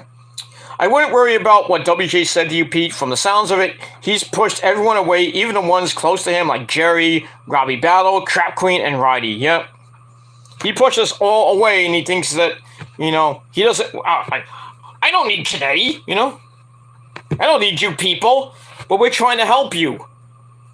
And you're pushing us away. Well, then you go be, go do what you gotta do. If you wanna, you want your life to be a living hell, and we're trying to help you. You don't want to listen to a doctor. You don't want to listen to a psychiatrist. You don't want to listen to your own parents, your own girlfriend, who now you're supposedly still with, but you're not gonna get engaged for a while. I think WJ just needs to get off social media. That's just me. Get off the internet and clear your mind. Clear your mind. Or it's like great Invoke song. Free your mind! Okay. Free your mind and the rest will follow. It's a good song, but, whatever. But yeah, WJ needs to really, I think he should just get off of YouTube. I think he needs like a long break. I don't mean like a 5-6 month break. I mean years, like 2-3 years, and maybe he comes back. But will he come back as the WJ we all know and love, or he's gonna come back as Cedric, the the weirdo? Well, I guess we'll have to wait and see on that one. But yeah, if he's not gonna take my advice or Jerry's advice, or Track Queen or Ridey, and Robbie, we're all friends with him. He threw us all under the bus. I hate to say his name, but Josh Dark Horse. I'm glad WJ just said, fuck you, Dark Horse, get out of here, because Dark Horse is a bitch. But I digress on that one. He's a foreign cunt, for I care. That's it. Okay, Real Guys, what Rouse says, okay, YouTube feud, geez, I can't be bothered with stupid people, just ignore them. That's what I would do personally. Yeah, that's what I'm doing right now with these insignificant trolls called the Sean Army, basically defending a douchebag. A guy that is not consistent. He's been gone for, as of right now, 3 weeks. Of course, it was condition. Then he got COVID. We don't, people are like, when you coming back? When you coming back? Stop doing the freaking community tabs. It's like 4 days ago. You said you're coming back 4 days ago. You don't come back. It's another week. And pretty soon his sub count is gonna go way down because everybody's gonna see his bullshit. But, and I'm not, talking about Sean in, like, I'm still obsessed with him, I'm still berating him, and this and that. I talk about Sean, you talk about Sean again! Blah, blah, blah. I'm answering a question, you stupid motherfucker. I'm done with Sean. I could care less if Sean comes back and gets goes back to being the Sean View that he is. But if he starts going back to the old Sean and e-bagging and shit like that, I will call him out on his bullshit. But that's not being obsessed with the guy. I'm done with him. I don't even comment on his fucking fucking channel anymore. I'm blocked. How can I leave comments on his channel? But if somebody brings him up, like Chase or ZTB or Leon or whoever, and if I felt like leaving a comment as an opinion, I'm going to do it. And if you don't like it, well, fuck you. You want to continue to white knight for him and suck his cack? Go ahead, see where that leads to. Go ahead. See if I give a shit. But it is, what it is, and that's it. But yeah, I think it's just best to ignore these fucking trolls, block them, and just ignore. But they love to be obsessed with you, because they can't get off your dick. They'll make lies and make accusations, and they just won't leave you alone. Like certain people who stalk people for many years, they think I stalked Sean's View for 10 years. That's not true. I just been calling him out on his bullshit for 10 years.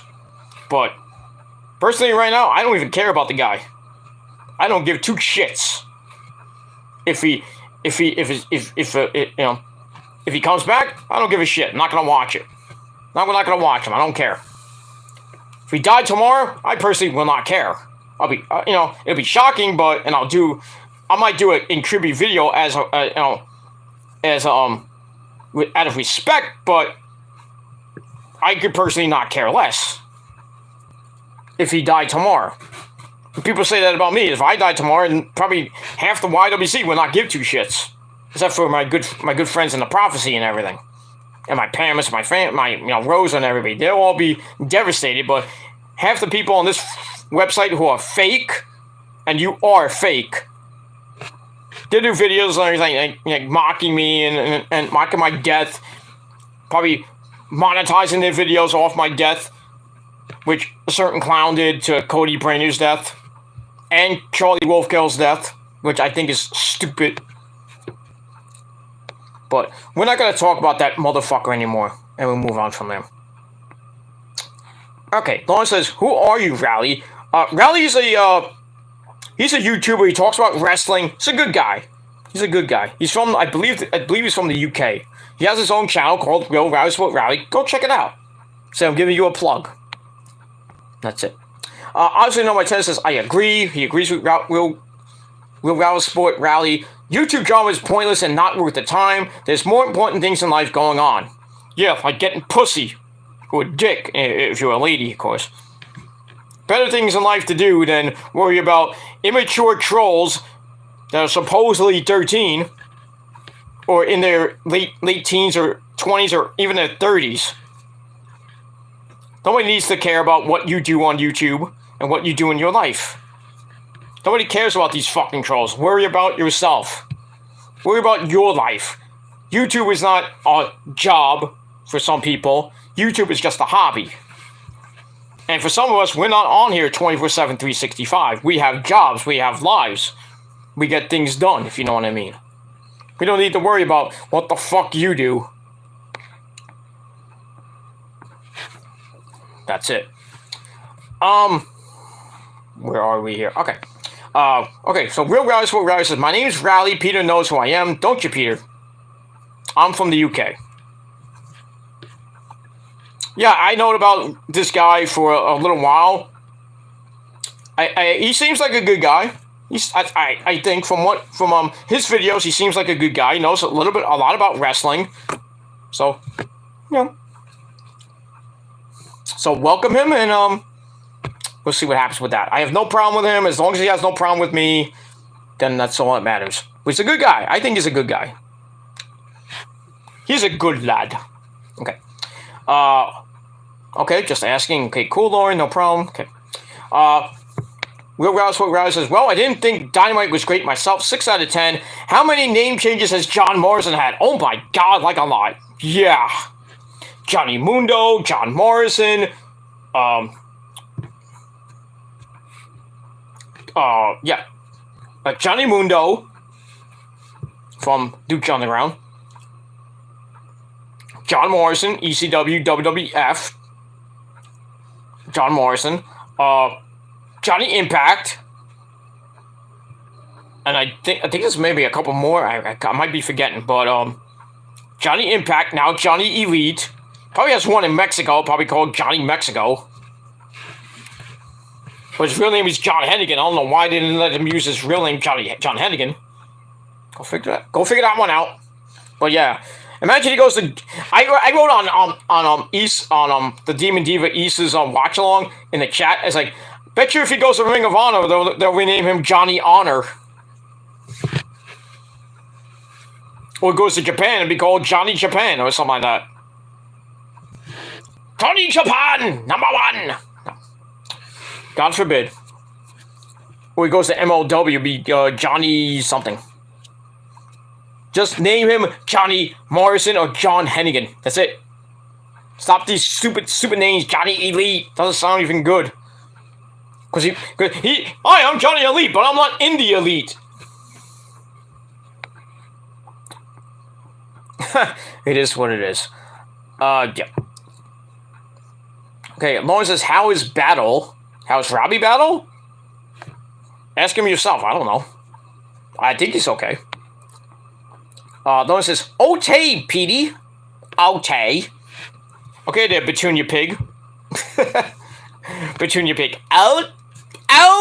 Okay. Bleep, bleep, bleep, bleep, bleep, bleep. That's all, folks. Okay.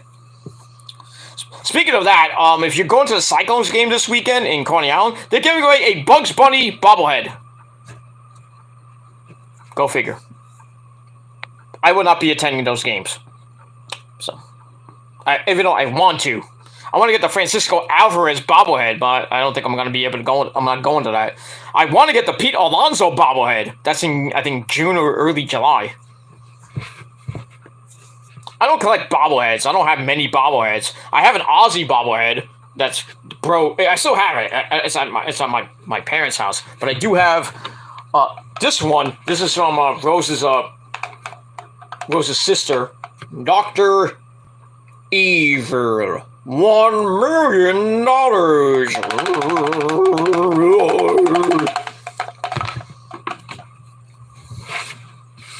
And I have another bobblehead of former Cyclones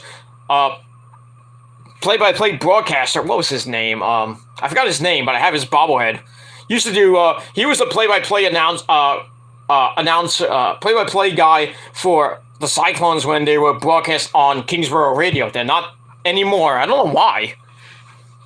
I don't know why they don't broadcast on the Cyclones games anymore.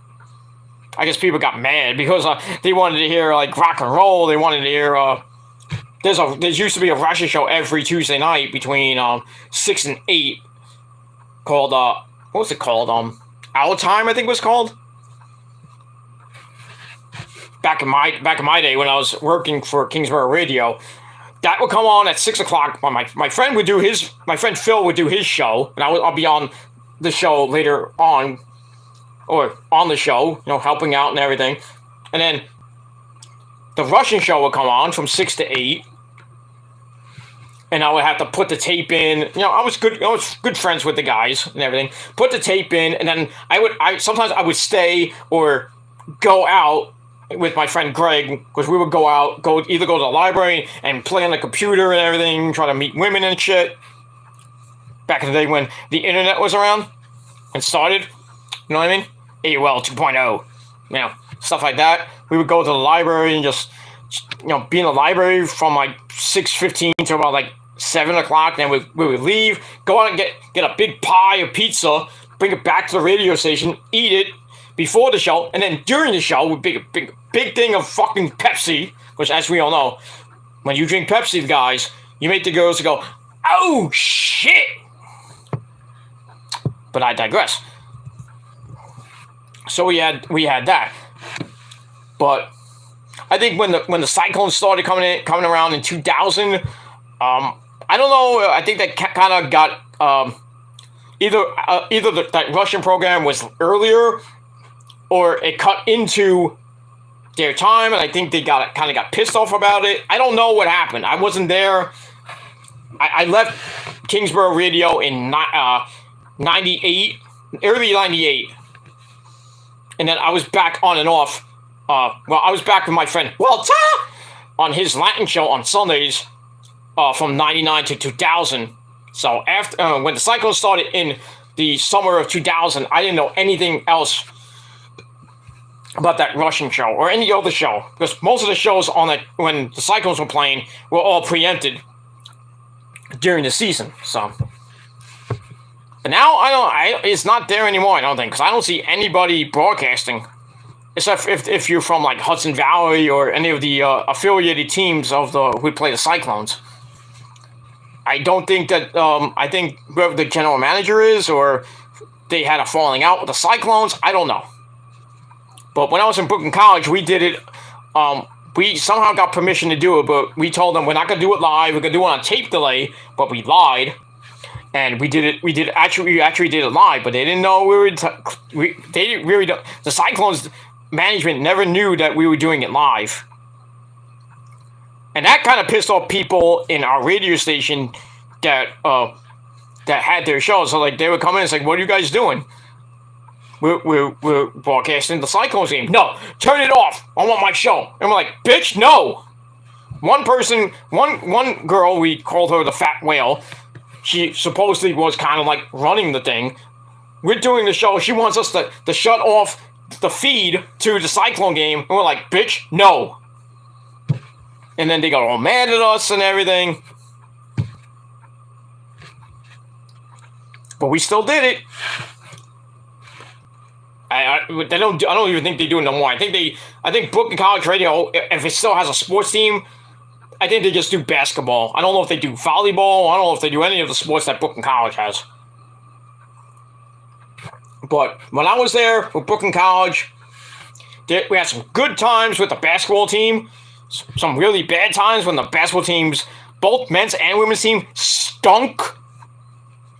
But they had some good games. I have a CD of some of my highlight games when I was on the air doing play-by-play and color.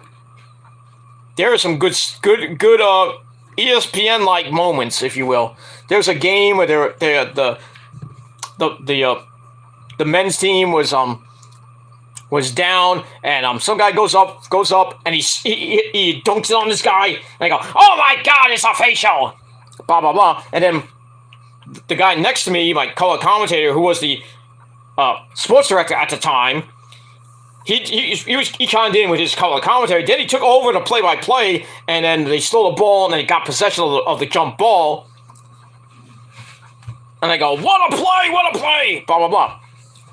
That was cool. Then there was one game, they came down near the end, and I think Brooklyn College was down like by a point, or they were tied.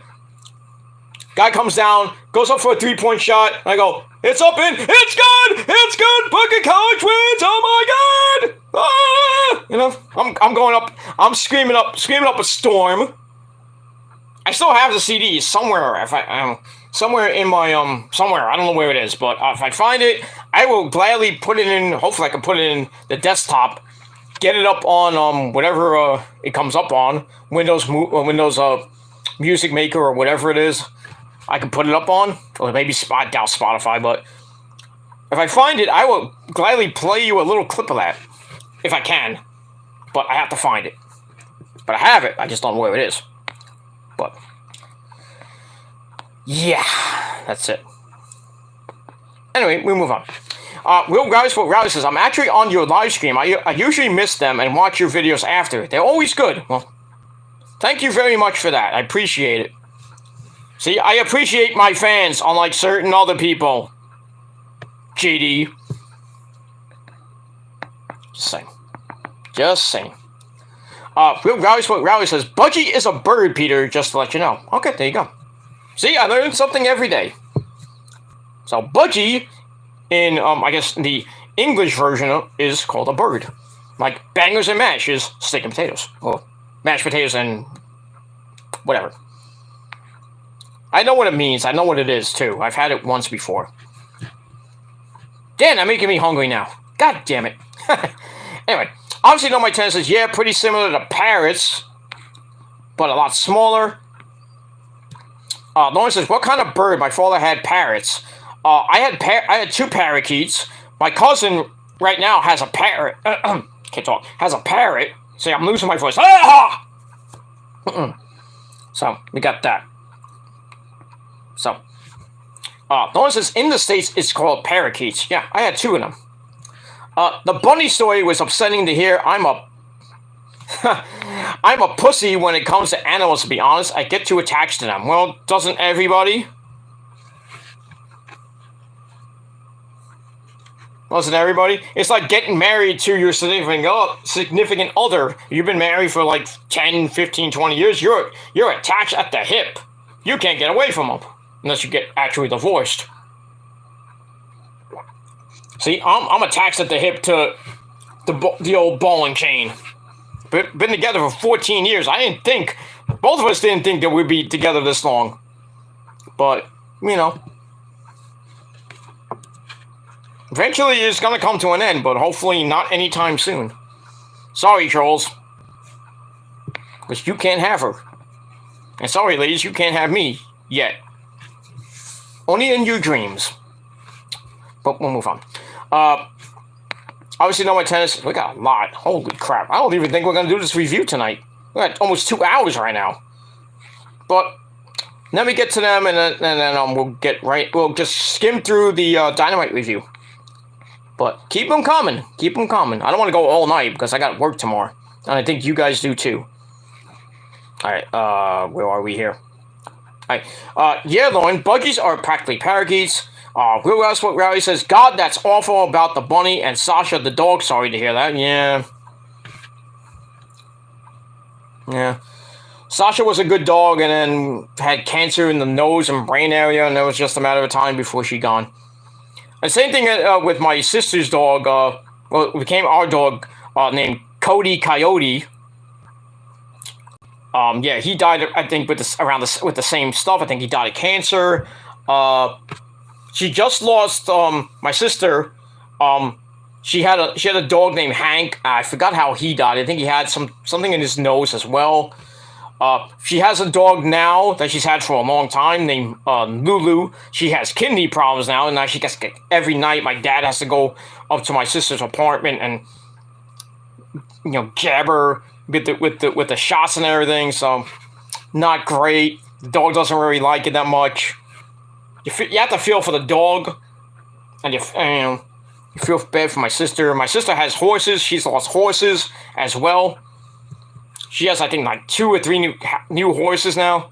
I don't know how she can pay for that shit. I mean, she has a great job and everything.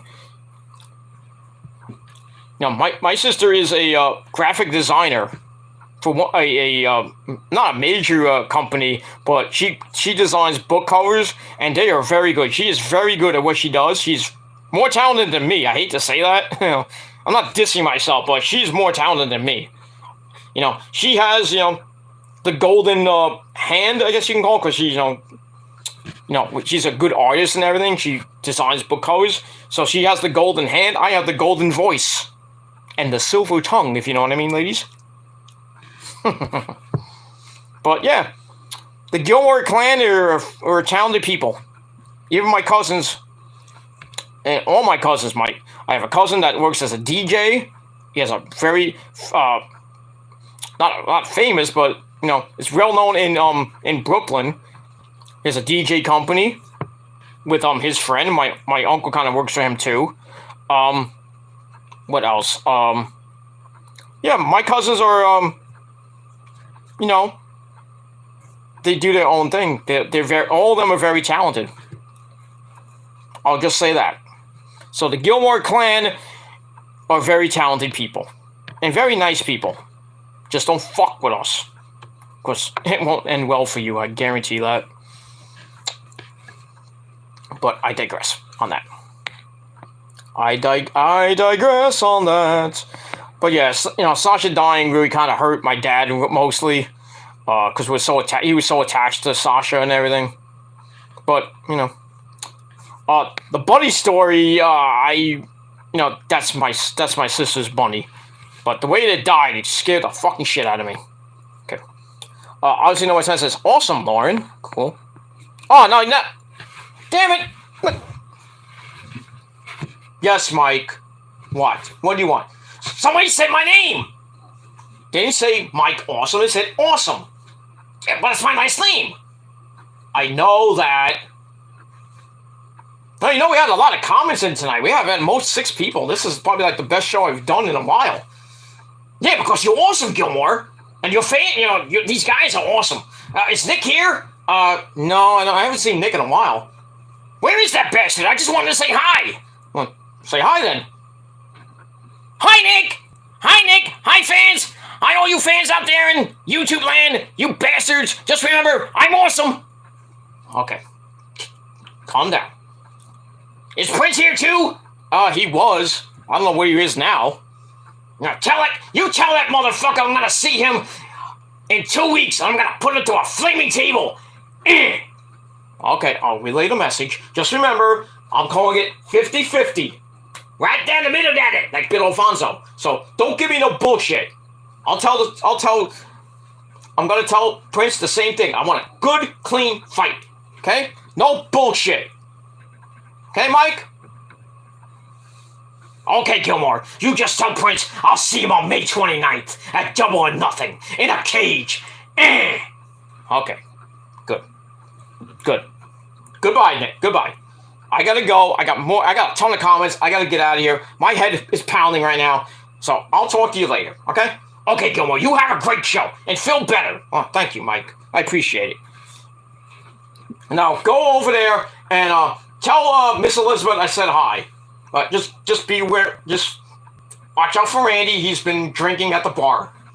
Yeah, that guy creeps me out. Ooh, yeah. Oh, here he comes. Yes, Randy. You know what was on Young Rock this week? Ooh, yeah, Macho Man. Selling, at Sears and everything. Selling TVs and, hardware and stuff. Ooh, yeah. Freak out. Yeah, but then you were messing around with the manager, didn't like what you were doing, and he kicked you out and he gave you a thing of Slim Jim. You remember Slim Jim there, right there, Eddie? Stop it to a Slim Jim! Ooh, yeah! Dig it! Okay, yeah, they had Elizabeth there. They really didn't kind of look like Elizabeth, but this is a nice actress who played her. Ain't that right, Miss Elizabeth? You know all about, Otto and the, Rocky Johnson. That's right, Randy. Oh, I mean, my name's not Randy. My name's Peter. Oh, that's right, Peter. Oh, thank you. You should be in the Hall of Fame there, Elizabeth. Yes, I know. That's right, Miss Elizabeth should be in the Hall of Fame like the Macho Man. Yeah, but it took like, 20 years to get in there, Randy? Yeah, right. Ooh, yeah, oh, Vince McMahon's a piece of shit. Well, I don't know. Easy there, Randy. Easy. But Miss your lovely wife, Miss Elizabeth, should be there too. I don't know why it's taking them so long to get her in. Because the WWE Hall of Fame is a joke. But at least you're in, and Andre's in. Mike should be in. That's right, because I'm awesome. Okay. Easy. And all those other guys that have in there, some Hall of Famers up there, Owen Hart. Sorry. Oh, another nugget! Woo! Okay. Owen, go back to the gym, okay? Get out of here. Tell Davey Boy Smith I said hello. God, there's so much craziness in heaven tonight, you know what I mean? But, anyway, guys, I gotta let you go. So, go have fun, go watch a movie, go get drunk, Oh yeah, Mike, tell New Jack to stop playing with his dick, okay? Okay, I'll try. Motherfucker.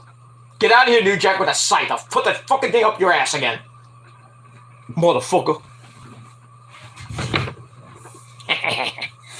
I digress. Awesome, Lauren. Okay. Lauren says, so you can put pics of your pets on the what? I think you can. I don't know. Oh, if you can get them cremated, you can have their picture on the urn and stuff. My mom has that with her dog that just passed, so you can do that. I think you gotta talk to the person you get it cremated from, I guess.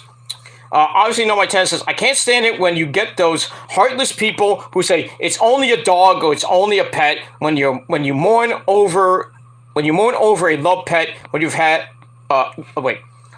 when you mourn over a loved pet you've had many memories with. Yeah, exactly. I hate those fucking people. It's just a dog. No, it's a member of the family, asshole. Fuck you. We'll move on. Okay, then a sad face. Obviously, No My 10 says, I'm still here. I prefer talking about animals over wrestling, to be frank. Well, then you came to the wrong place. But, great that glad that you're still with me and, that. But we're going to get to the wrestling eventually, even though I have one person still here, but it's fine.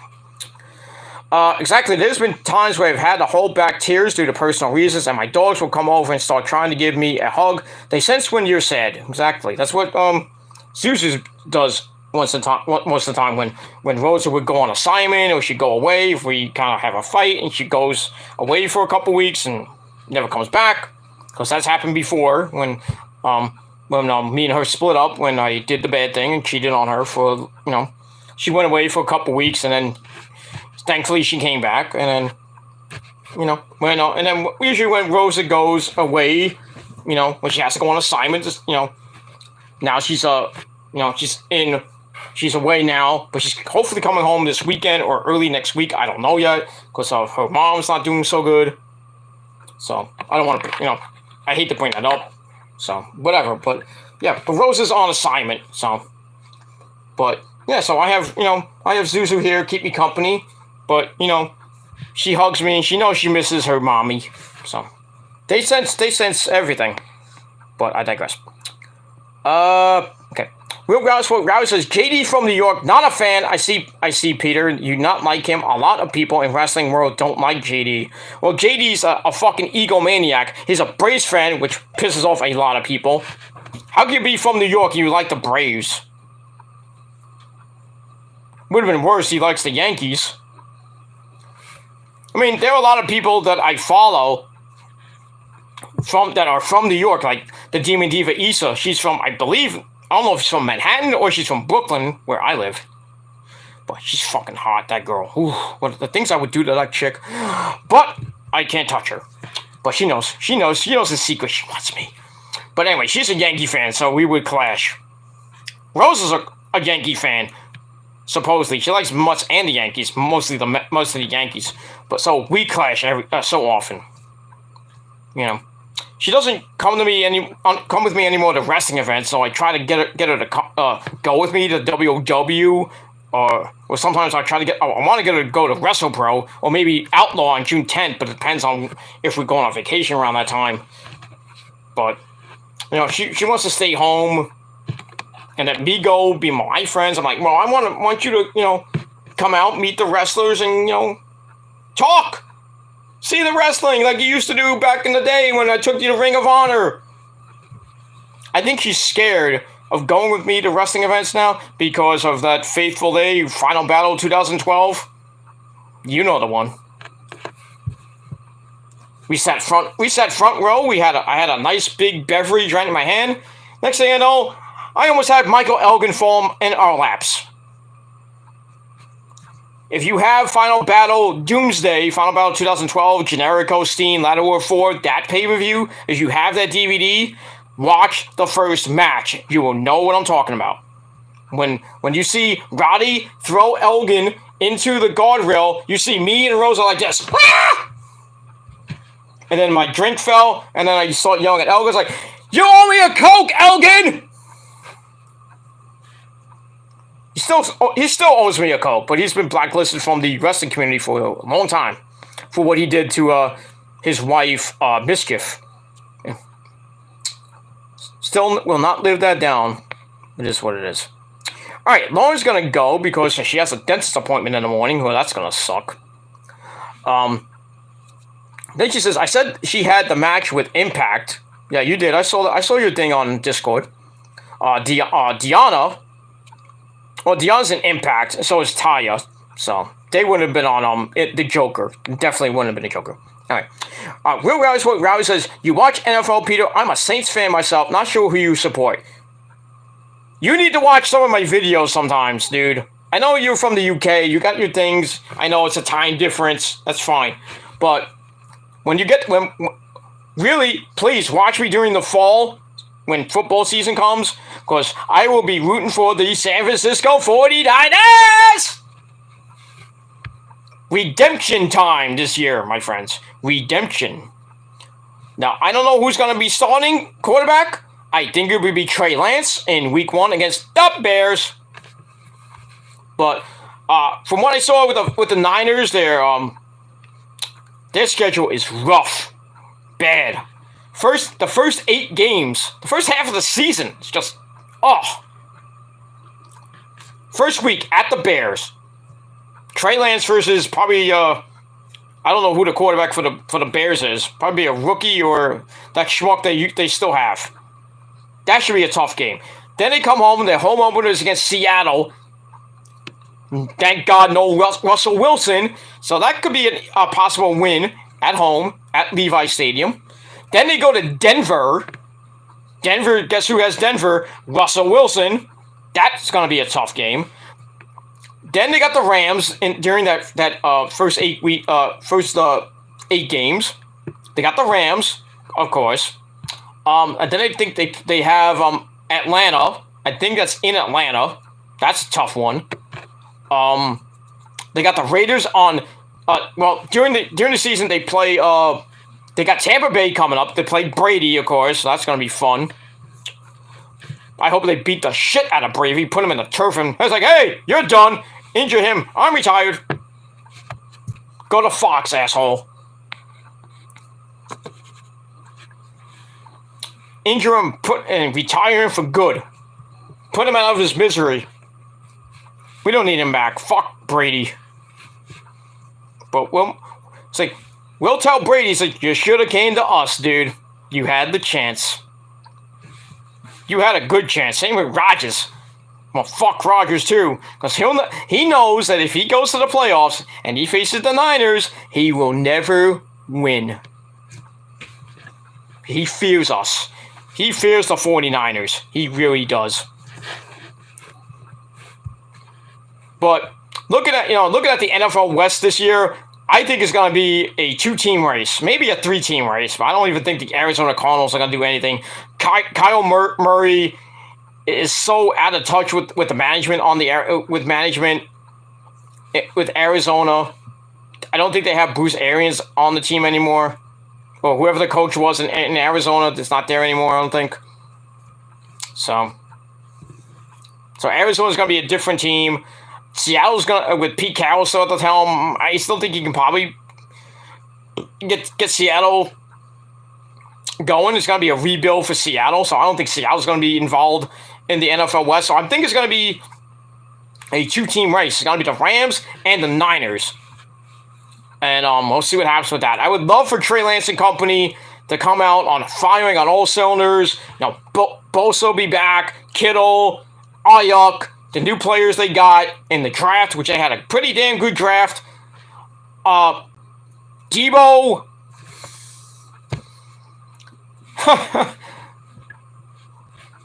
I think Debo will be back. He says, he follows the Niners now on Instagram and on Twitter. Still thinking he'll get a deal done by hopefully before June when training camp starts, because we don't want this whole thing to drag out through training camp and going into he doesn't appear at training camp and he doesn't get a deal signed by preseason, and who knows if he's going to be playing in week 1 or not. But I think that John Lynch and company will get a deal done, and they'll make Debo the highest paid wide receiver in the league. And if they do, I bet you nothing that Debo will be the MVP this year. Not Brady, not Rodgers, not Russell Wilson, not anybody else. It's going to be Debo. Give him his money, assholes. That's what I got to say about that. But looking at their schedule, they play in Mexico City against Arizona. That's sometime in the second half of the season. They play on my birthday against the Redskins. Of all teams, they play the Redskins on my birthday. Really? Okay. Yeah, but football will be played on my birthday. That's on Christmas Eve, for you dumb people who don't know. Then they play on New Year's Day, actually. Not New Year's Eve, because that's on a Saturday. Actually, wait. No, actually, I think they do play on New Year's Eve, because that's on a Sunday, I think, this year. No. I gotta check the schedule, guys. I think this year is a Saturday or Sunday is New Year's Eve and Christmas Eve. I think this year Christmas is on a Sunday. Yeah, I would assume, but I do know that the Raiders and the Niners will play in Las Vegas on January 1st. That's gonna be great. I can't wait for that game. Football on New Year's Day. Fuck college football. You got the Rose Bowl, and you got all those games that usually are on during, New Year's Eve and New Year's Day. Fuck that. 1 o'clock, I'm watching football. I'm not watching the Rose Bowl. I'm not even looking at the Rose Parade. I don't give two shits about college football that day. I'm going to be watching the Niners, goddammit. There you go. So, it's going to be an interesting season for the Niners.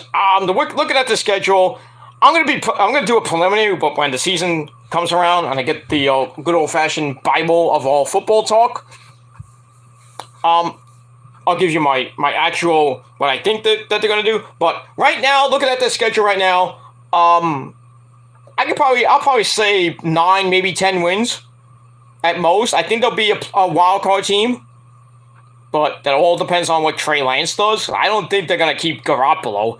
Please, for the love of God, do not keep Jimmy Garoppolo.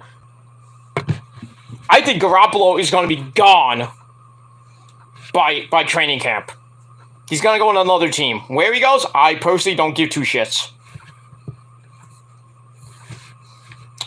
You can play for the Jets, and you'll still suck there, Jimmy G. And speaking of the Jets, I don't even like their schedule either. I don't even think they're going to get 5 wins. The Giants, maybe, I think they got, because they got a good draft this year. The Jets did too, but I don't see them going anywhere. I don't think the Jets will even be in second or third place this year.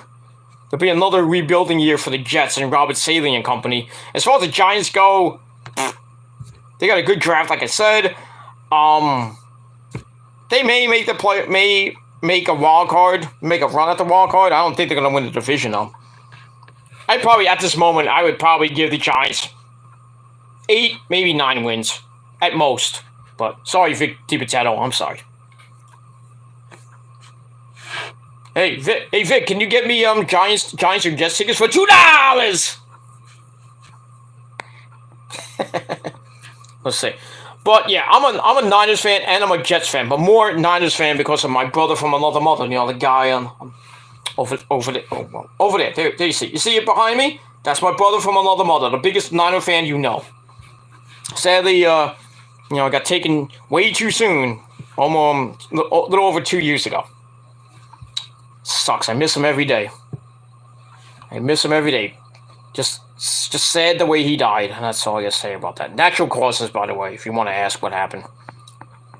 We'll move on from there. We got a lot. Comments. I want to get to these really quickly. When the rivalry is done, then Taya will come, most likely, between her and Deonna Purrazzo, most likely.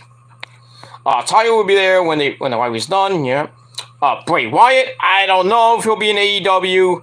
Rob Van Dam and that hot piece of ass Katie Forbes.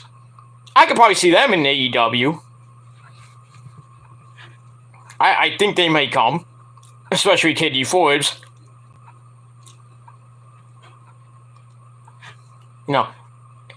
I know, once again, I mentioned it last night, but Chase, buddy, old pal, you are a lucky fucking bastard. If you go on Chase's, I think he has it on his Facebook page and his Instagram page. He has a video where he's hugging, and he hugs Katie Forbes. He's like this, and like, I'm your #1 fan, this and that. He starts like sniffing her hair, and like, what are you? You better watch out, dude. I think Katie secretly wanted to fuck Chase. Should be fucking me. Should have been me. Not you, Chase. Me. So I want to pound that fake ass and those voluptuous fake titties. Sucks to be you, Rob Van Dam. You have to have competition now. I will smoke Katie Forbes' ass, if you know what I mean. Give her lots of good vitamins and milk. But it is what it is. You know, Chase, you're a lucky guy, but, you know, lucky son of a bitch. I digress. Notice, Will Offspray. That would be interesting. We might see him at Forbidden Door. I would love to see Will Ospreay. Who would Will Ospreay face? How about Moxley Ospreay 2? There you go. I would love to see that. I think Ospreay will whip Moxley's ass again, because when the first time, supposedly Moxley won, even though Ospreay's shoulder was up, so he says. Even though I think the referee, I think it was Red Shoes or Marty, fucked up. That's just me. Anyway, notice his mom's layoff. Anyway, notice says Bubba. I've always called Prince. Okay, you call Prince Bubba all the time. Bubba the Love Sponge? No. Move on. Obviously, no, my tennis says, whatever happened to Spinnernet? I used to watch him back in 2011 or so, but he disappeared out of the blue. I don't know what happened to Spinnernet. I need money for my car. Can you please send me money for my car? Spinnernet. No. I think that whole thing with that, he was the original e-beggar before we all knew about what e-begging was. But I think after that whole situation, when he just got bombarded and destroyed by everybody in the original YWC. And then he was gone. Never to be heard from again. I don't even know if he's alive or what's going on with Spinnernet. It is what it is. It's like whatever happened to True Slayer. He's still around, by the way, but it's hard to find his channel. He's still, the same guy who's like choking on his words and stuff. But he gone. A lot of people from the old days are gone. That are big YouTubers. Some of them are around, some of them are not. Anyway, True Slayer's kind of around. Jeff the Iceman's around here and there. He's back. Gemini is still around here and there. Stevie Breach is still around once in a while. But, other guys, they're gone. They're gone. Boston Fan 79. I don't think Boston Fan does YouTube videos that much anymore. I think, he's doing his own thing. And that's pretty much it. So I'm as of right now, I am the only actual active member of the old school YWC. So I'm the champ, bitch. Everybody's leaving for Twitch, or they just want to do YouTube no more because they want to live their lives. I don't blame them. I would leave too and just live my life, but this is a hobby for me. This is not a job like certain people think it is, but it's not. I don't need YouTube. I don't need Canetti, But yeah, Spinnernet is gone. I don't even think he'll probably never come back. But it is what it is. Will Rowdy's what Rowdy says. Now we're talking about this guy again. I am bringing up more stuff with this jerk. Who are you on about? Is it Sean's view? He inconsistent. He not been on YouTube for ages. He has a lot of subs. Fake subs. Is that the guy who had a feud with JD from New York? I know who he is. Yeah. That's the guy that people think I've been obsessed with for 10 years. No. like I said, I would say this for the final time, just to answer the question for you trolls that I know, because I know you're going to be watching this. I am done with Sean. Sean can kiss my fucking ass. And whatever he does on his channel, I don't care. For his little butt buddy friends that support this guy and white knight him and suck his cack. You know, he doesn't have 121,000 subscribers. Most of them are all bots or fake accounts. So that mostly dead channels, mostly. Most of them are dead channels. At most, I would think the most he has is probably like a few thousand people. Because at most, he gets on his live shows, when he does live shows, at most, if it's not a watch-along or it's a watch-along for a pay-per-view or Raw or anything like that, he gets at most a little over 300, maybe close to 400 people viewing. That's nice and dandy, but when you see the final, the final total of his views, and it says like 450 views, I'm like, you have 400 people, and normally that would probably get you 1,000 or 2,000, maybe 3,000 at most hits. But he can't get the hits like he used to get. But it is what it is. And then my batteries are starting to go. So I'm at 15%. So I got to get out of here pretty soon. So, but yeah. Yeah, him and JD had a big feud. I don't think JD doesn't give two shits about him. I don't think anybody on YouTube gives two shits about Sean's View Entertainment anymore. He has gone to Irrelevant Island where he will never return. If he does, nobody cares. I certainly don't give two shits. But that's pretty much it for that. I won't say what I think about Sean's View or on wrestling anyway. Thanks for the plug, Peter. Nice of you. Well, you're welcome. Move on. Obviously, number 10 says Johnny Nitro. Yeah, I forgot about Johnny Nitro. Sorry about that. That's cool, that bobblehead. Dr. Evil. Good stuff. Yeah, that's my girlfriend's sister's thing. So, she's lucky she got that. Obviously, number 10 says, yeah, JD gets way too defensive and singles you out if you have a different opinion to his. Yeah, that's why he blocked me, because of the whole thing about Sean's View Entertainment and everything. That's why he blocked me. That's fucking petty. I mean, if you just block me because I'm a Met fan, because I'm talking the truth that the Mets are better than the Braves, then I would be pissed off about it. But him blocking me over, asking him to blast Sean's View to the moon, Entertainment to the moon back in the day, just shows you how much of an egomaniac and prick that JD is. And if he's watching, well, fuck you, dude, and fuck your Braves. Guess who's getting that title back? We're just renting it to you. So, shine it up and send it back to Flushing. Okay? There you go. Move on from there. Yep. And not necessarily there are some people who buy dogs for security reasons and neglect them. That's true. I fucking hate that shit. Neglecting animals and beating animals. That whole thing with the YouTube situation, what happened last year with Charlie, or Hangman Charlie, that whole situation, which keeps getting brought up every so often, and people are still blasting Charlie for that to this day. I mean, fucking people, get over it. Daniel, Josh, get over it. Stop bringing up the past. Live in the here and now. And if you can't, then get the fuck off YouTube. It is what it is. All right, Lauren's leaving. She has to go. I gotta go to bed. This was a half hour ago. These comments are from like a while ago, so I'm just gonna read them anyway. Gotta go to bed. Have a doctor appointment. Later tomorrow. Okay, Lauren. Thank you for coming on.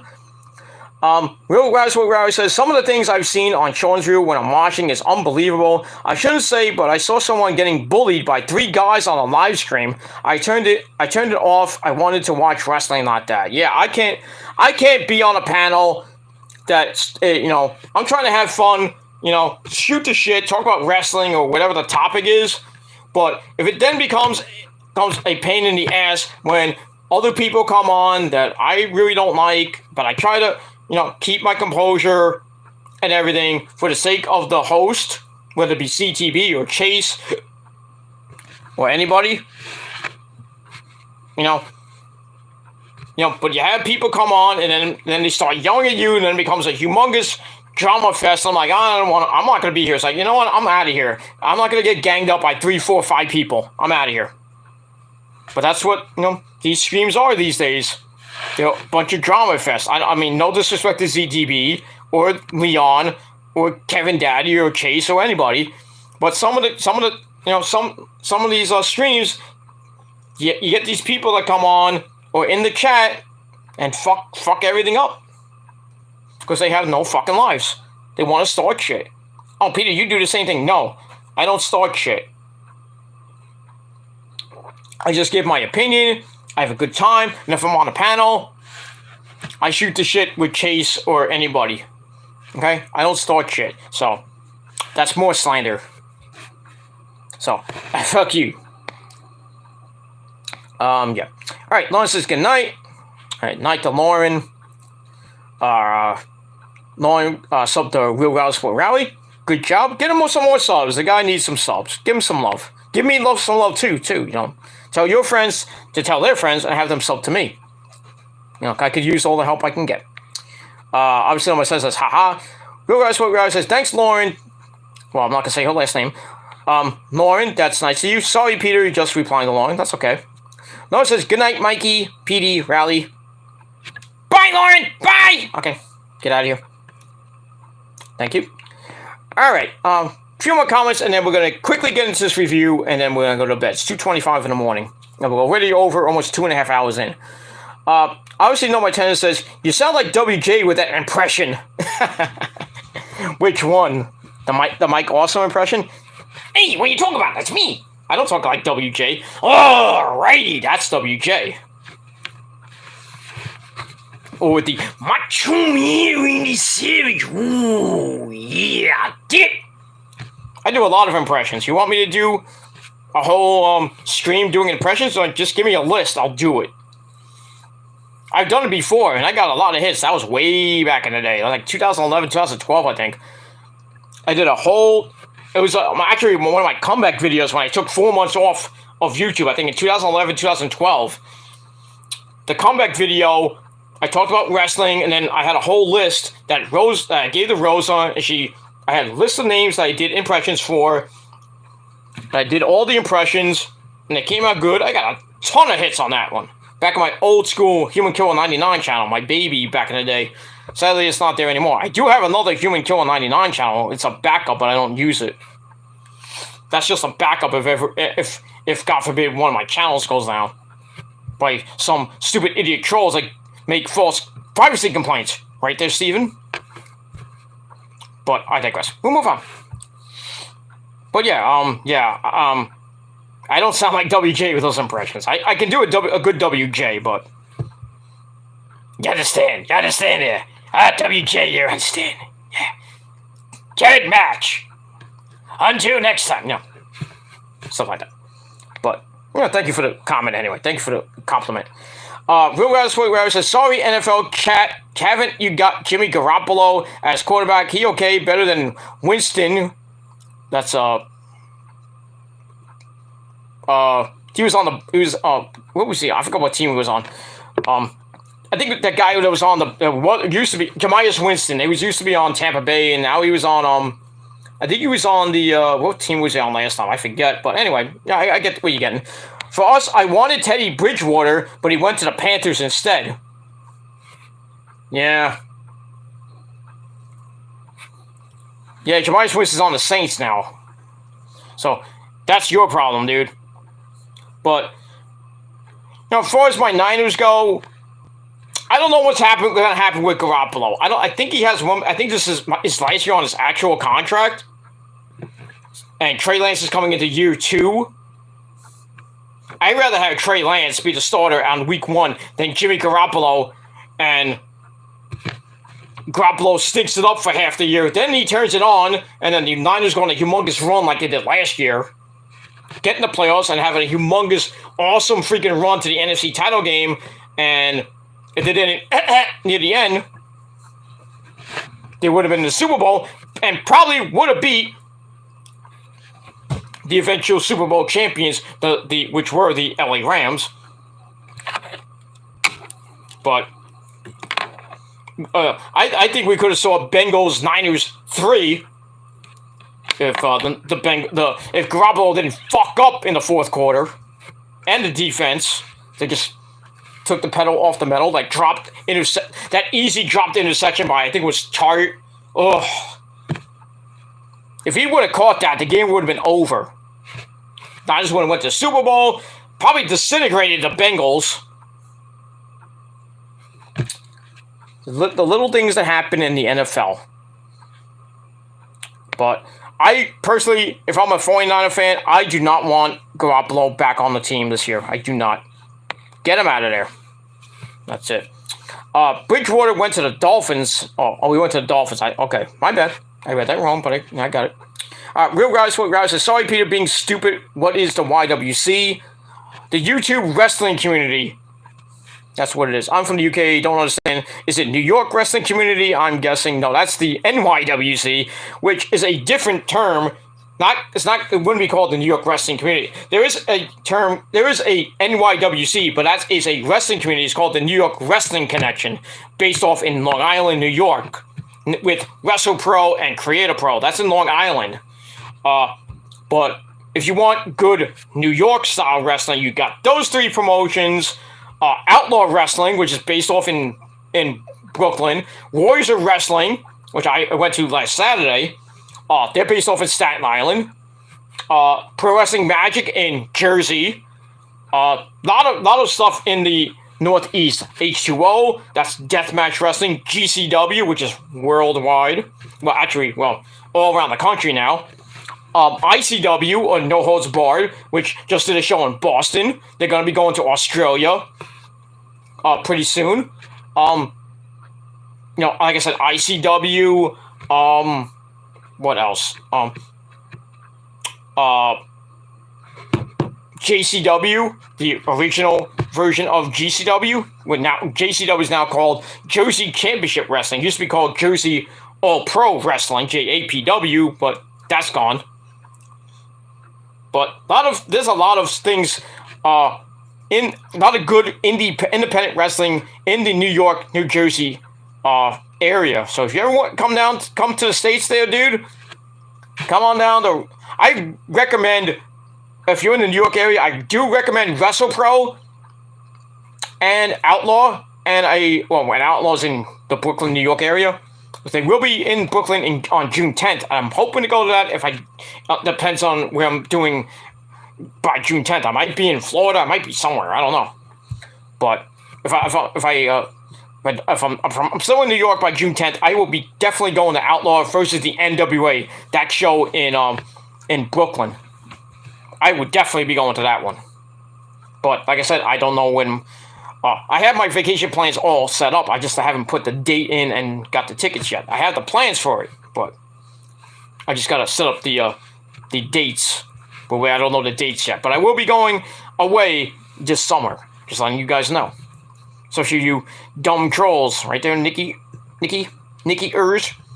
You won't be seeing me this summer, motherfucker. But I digress on that. We move on from there.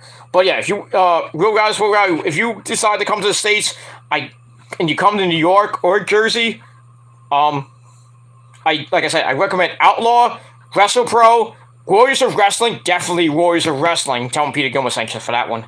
When you talk to Joey B.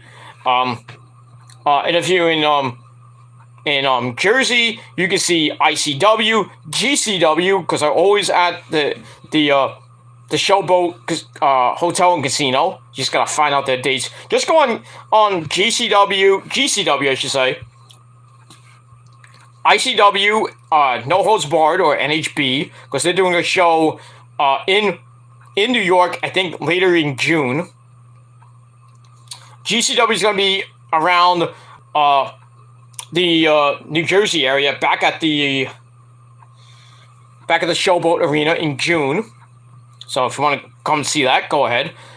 Warriors of Wrestling going back to Staten Island for June and July. I don't know if they're coming back to Brooklyn in August or September yet. We have to see what happens with June and July's events. But I would not be surprised if they come back to Brooklyn for another event in August or September. That's gonna be great. I will be there. Nick will be there. The Prophecy will be in full force, as always. When we go to WrestlePro, or we go to WW, or when we do go to Outlaw, I don't know if Nick will be at Outlaw. It just might be just me and maybe my friend, me and Mikey Mittens. I don't know. We'll see. But yeah, those promotions I mentioned, Pro Wrestling Magic, H2O, there's some others in the Jersey area. You just gotta look them up. I don't remember all of them, but yeah. You ever want to come do some indie wrestling? You come to New York and New Jersey because we got the best independent wrestling federations in the world. Oh, in the United States, I should say. But there you go. But yeah, the YWC is the the YWC was the YouTube wrestling community, but basically it's a show of what it used to be. Because in the good days, it was from 2009 up until 2012. It was red hot. You had a lot of great shooters. And if you know who Aaliyah is, she was a member of the YWC. I didn't know that until she made her debut in NXT. I didn't know she was a part of the YWC until somebody told me. It's like, hey, remember Aaliyah? It's like, no. And then he showed me her channel. It's like, that's her? What? Yeah, Aaliyah was a member of the YWC back in the day. That's why Aaliyah is 20-something years old. Because she started on YouTube when she was a teenager. That's it. You know, there was a guy named MB Wrestler used to feud with WJ back in the day. Some of you may know him, some of you may not. He, I think, got a tryout for Raw and then never heard from him again.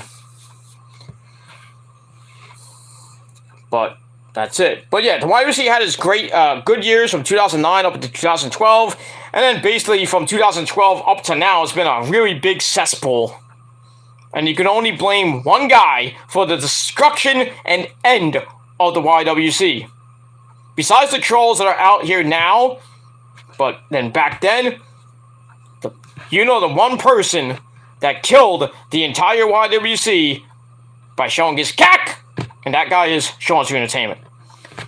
The cancer of the YWC. That's why there is no YWC, IWC, whatever you want to call it. JD keeps thinking he's the god of the IWC when he's not. Because there is no internet wrestling community, because the wrestling community is full of marks, trolls, doxers, assholes. There's not that many good people in this so-called community besides myself, Joe Cronin, Jerry, Aaron Rift, and certain other people. Not that many good shooters here. But... and not many good ranters, because as you all know, I'm the god of ranting. I'm a legendary ranter, legendary shooter, if you will. That's why my rant channel is so wait for it, Gary, legendary. Nobody can beat me, even on commentary. Nobody can debate me, because all they do is master debate to me. That's so true with these trolls nowadays. That's all they can do. We move on. Okay, Will Riley said, that's a good macho man. Ooh, yeah. Thank you very much. Ooh, yeah. Impression. That's awesome. Good stuff, Peter. Don't know you do impressions. Well, I do a lot of things. I play guitar. I do it all. Not all, well. But I've told stories about my radio career, about my music career. I was in a band back in high school called Terra Rising. Terra Rising. Like Triple H's category was called Terra Rising. Not the same spelling, though. Not the same spelling. It was different. But yeah, we formed a band back in high school, and I was the guitarist, of course. Of course. We did battle the bands. We lost. We came in, I think, second or third place. And then after that, we really didn't play much together anymore. I haven't seen them in a long time.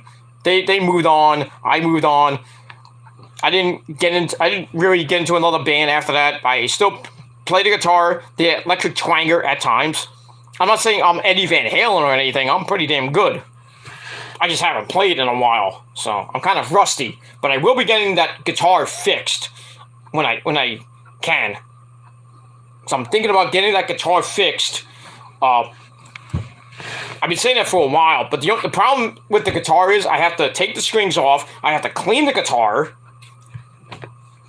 I have to restring the guitar, which a bitch. Then I have to somehow unscrew the whammy bar because it's tight, like Gregory Sky's pussy. All right, right there, Matt Hardy. Anyway, yeah, I have to take the whammy bar off, somehow unscrew the whammy bar, and then kind of fix it. I don't know if I can. If I can, it would be great. But if I do get the whammy bar fixed and then put the strings back on, clean the thing, and, do everything I gotta do, someday I will break out that guitar. I gotta bring the amp from my parents' house. I gotta bring it over here. I gotta hook it up, and hopefully I gotta keep it low because of the neighbors. I can't play Slayer, I can't just open the windows late, like 12 o'clock at night and play Raining Blood or something from In This Moment. Loud and obnoxious. They'll come to my door like, "Can you turn that down? It's 12 o'clock. Go to sleep." There, sonny. No, we play Slayer here. Or, "Motorhead, let me Killmeister. How's it going, everybody? Let me Killmeister here. We're Motorhead. We play rock and roll. Rock out with your coke out." All right. There's another impression for you. Or Ozzy Osbourne. Zach Wild. Or Painkiller. My good friend Rob Halford. Good stuff. But I do a lot of stuff, man. You gotta watch my shows from once more often.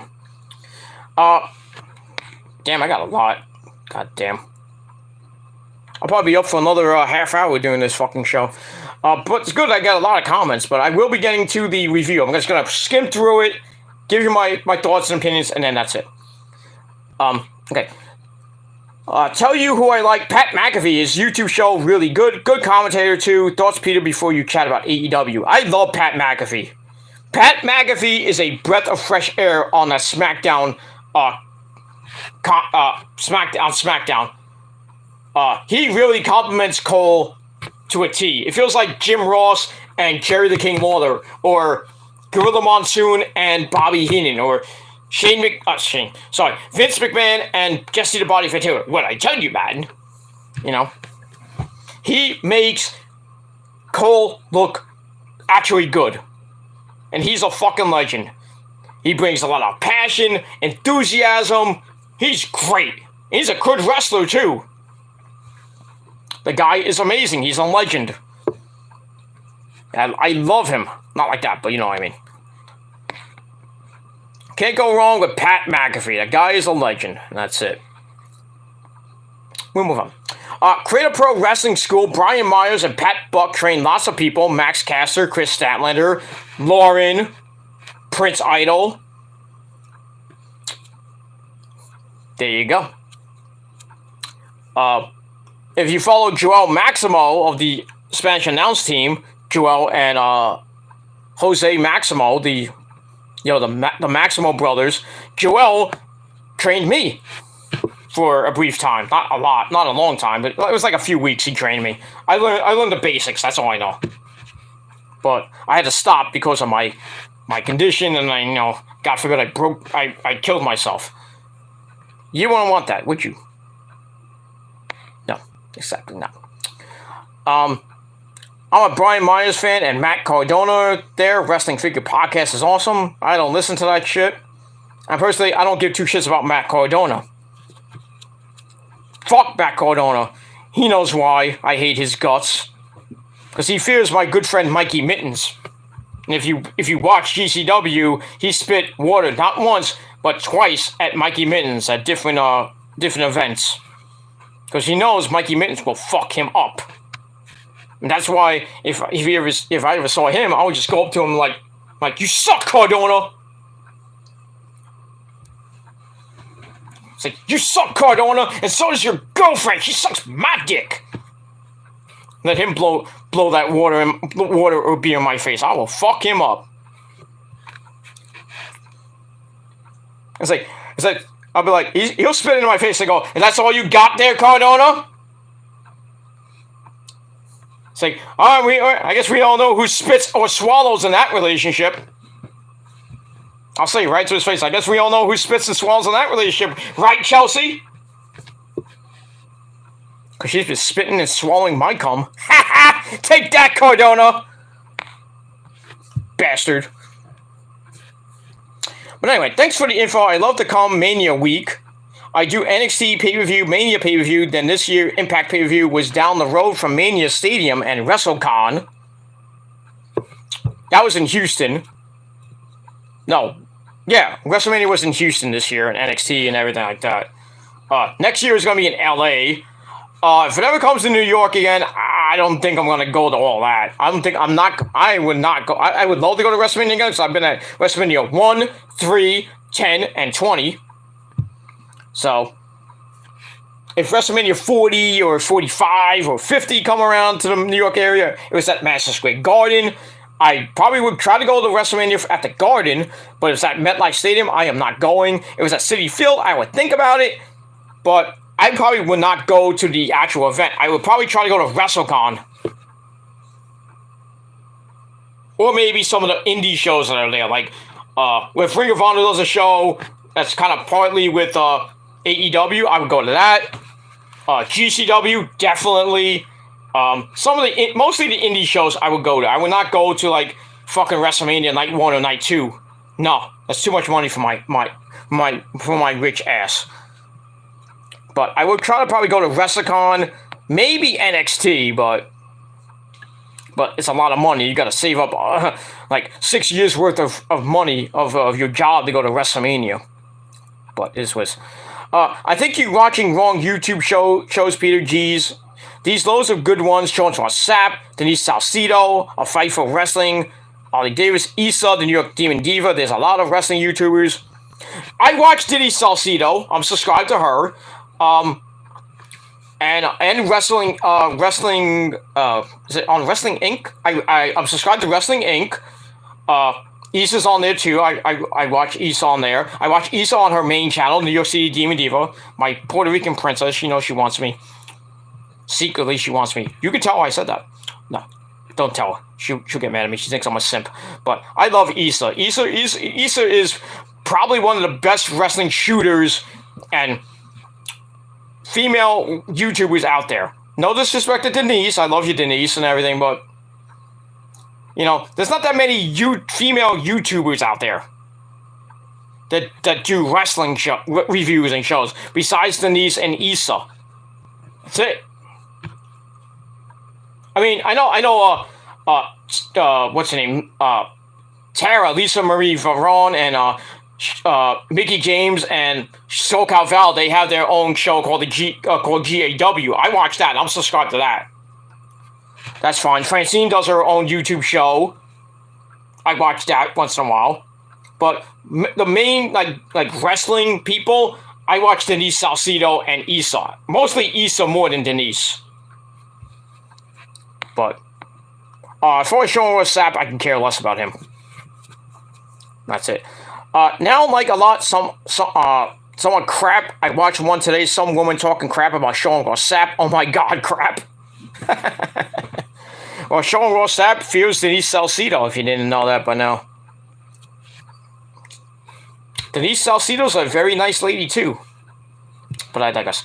Oh yeah, I forgot. Sean did that. Got his thing out. Wow. Yeah, the good old cock exposure videos from back in 2012. I remember that very well. When I did when I had my I think it was my Human Killer, my back in the day, my Demon Killer 76 channel. I did actually I got the video from WJ because WJ did his reaction to it. So then I watched it from his channel. I used his and then another person's video, and I put the video in the description box, and I did my reaction to it, and I got a lot of hits. That the first couple hours, it got like 1,200 hits in an hour. I was loving it. But then, you know, the drama started, and then that channel went down. I should have fucking saved it to my external hard drive, which I didn't have. There was a lot of videos I had that just went viral back in the day. The video that got put up on No DQ with me bashing WWE over Orton beating Christian for the WWE title. 2 days after Christian won it from Alberto Del Rio. Orton won on the SmackDown tapings. I was livid. I said, fuck Orton, fuck WWE, I'm going to TNA. That video got 5,000 hits before my channel went down. 5,000, and on no DQ. Not there anymore, which sucks. We move on. Yeah, we did that. That's funny about Matt Cardona. Made me laugh. Lucky man being with Chelsea Green. Jeez. You know, these wrestlers that are with these hot women that you want to fuck, you can't have it. Rob Van Dam with Katie Forbes. I would love to plow her ass. Matt Hardy with Reby Sky. Even though she's, you know,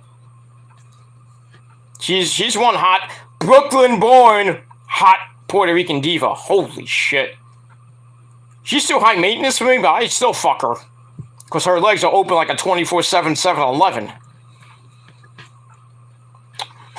Just say it. Don't tell her I said that, though. She'll probably kick my ass. Probably will, too. You know, Corey Graves with Carmella, even though Carmella's a slut. I would hit and pass with Carmella. You know, the Bella sluts. Probably hit and pass. Killer Cross and Scarlett Bordeaux. I met them 2 weeks ago at WrestlePro. Had a nice, good 15-minute chat with Kevin Cross. His real name is Kevin. Killer Cross's real name is Kevin. And Scarlett's real name is Elizabeth. So, but yeah, I congratulated them on their marriage, since they got married a while back. We talked about the wrestling business. I asked them if they were going to go to AEW. They said, if Tony has a storyline for us, we're right there. So you never know, with Killer Cross and Scarlett, they could be coming to AEW pretty soon. And yeah, my phone's about to die, so that's all I got to say pretty much about that. So let me get into this review. Let's not waste any time. Because, hold on one second. Actually, alright. 1 second, I'll be right back. Give me 1 second.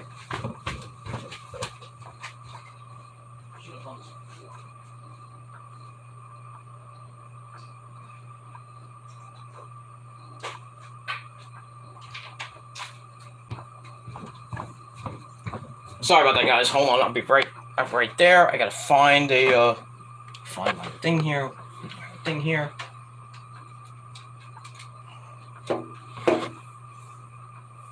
Hopefully I can do this and it works, so I can keep talking to you guys for a little bit as I charge my phone. There you go. It's gonna be hard, but I'll have to try to figure out how I'm gonna do this. Alright, I can do it. There you go. Alright, so I had to bring out the long cord for my charger, because if I use the other one that I have on this side, I won't be able to do the video. I have to do it standing up. But we're gonna go for another few minutes and then we're out of here. Alright, what was I talking about? I forgot what I was talking about. Thank you. Oh yeah, the Matt Cardona Chelsea Green thing. Yeah, there's a lot of people that have hot fucking wives that I would love to fuck, like Miz and Maurice. I would love to fuck Maurice. Holy shit. You know, but can't touch the merchandise, sadly. I mean, when I went to WOW, there was a wrestler named Angelica, not Angelica, Angelica Risk, comes out, shakes her hot fucking ass. She follows me on Instagram, and I follow her now. And I took a picture. If you go to my Instagram page, I think it's on my Facebook page too. You can see that. But yeah, I would love to bang Angelica Risk, but you know, she's hot caliente. There's a lot of indie wrestlers that, you know, that look very, very, very hot. And even wrestlers back in the day, AJ, I would love to bang AJ. That ass, Nikita Lyons, thick fat ass. Holy shit. But, you know, you can only dream. Ain't that right, Wrestling Cat? Alright, Wrestling Cat's here. How you doing, Wrestling Cat? You want to come up? You come?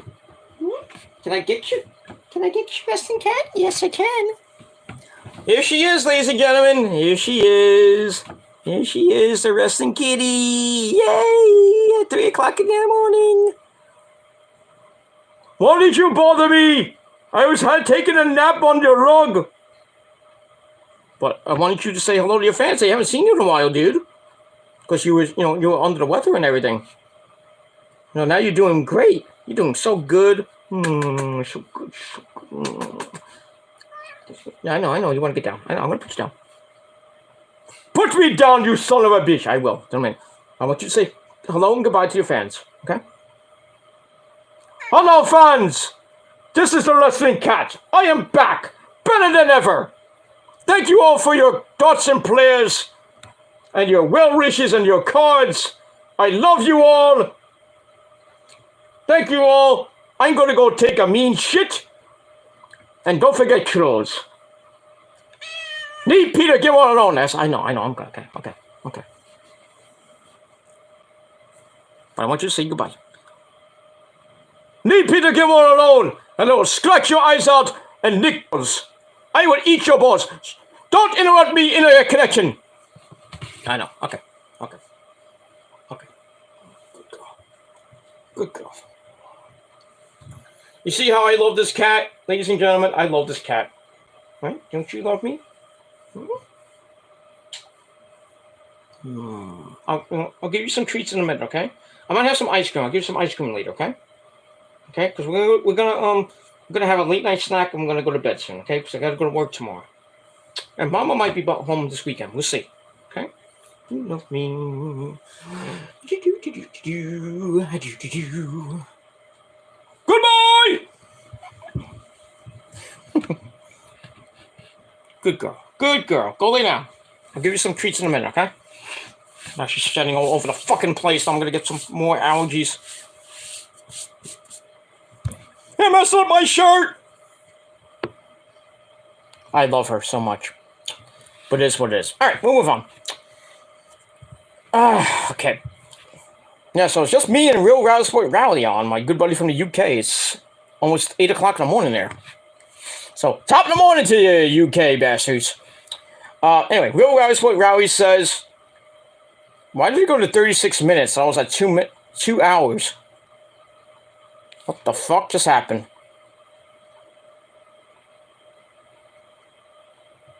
Wasn't I at 2 hours before? Why did it go to 36? Why do I see it at 37 minutes? I think it's because of my internet connection. I don't know. I don't know how that happened. Am I still live? I think I'm still live. I'm talking, so I assume I'm still live. So I don't know if it's gonna get broken up. I don't know what's going on. So I should be on for like almost 3 hours now. My timer says 37:27.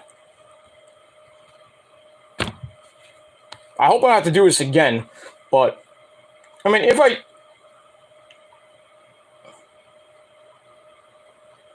Okay. It says started 2 hours. Okay, I see. All right. Okay, Real Rowdy still with me. It says started 2 hours on YouTube, Peter. Yeah, you live. I hear you. Okay. I just don't understand why when on my phone it says live 38 minutes.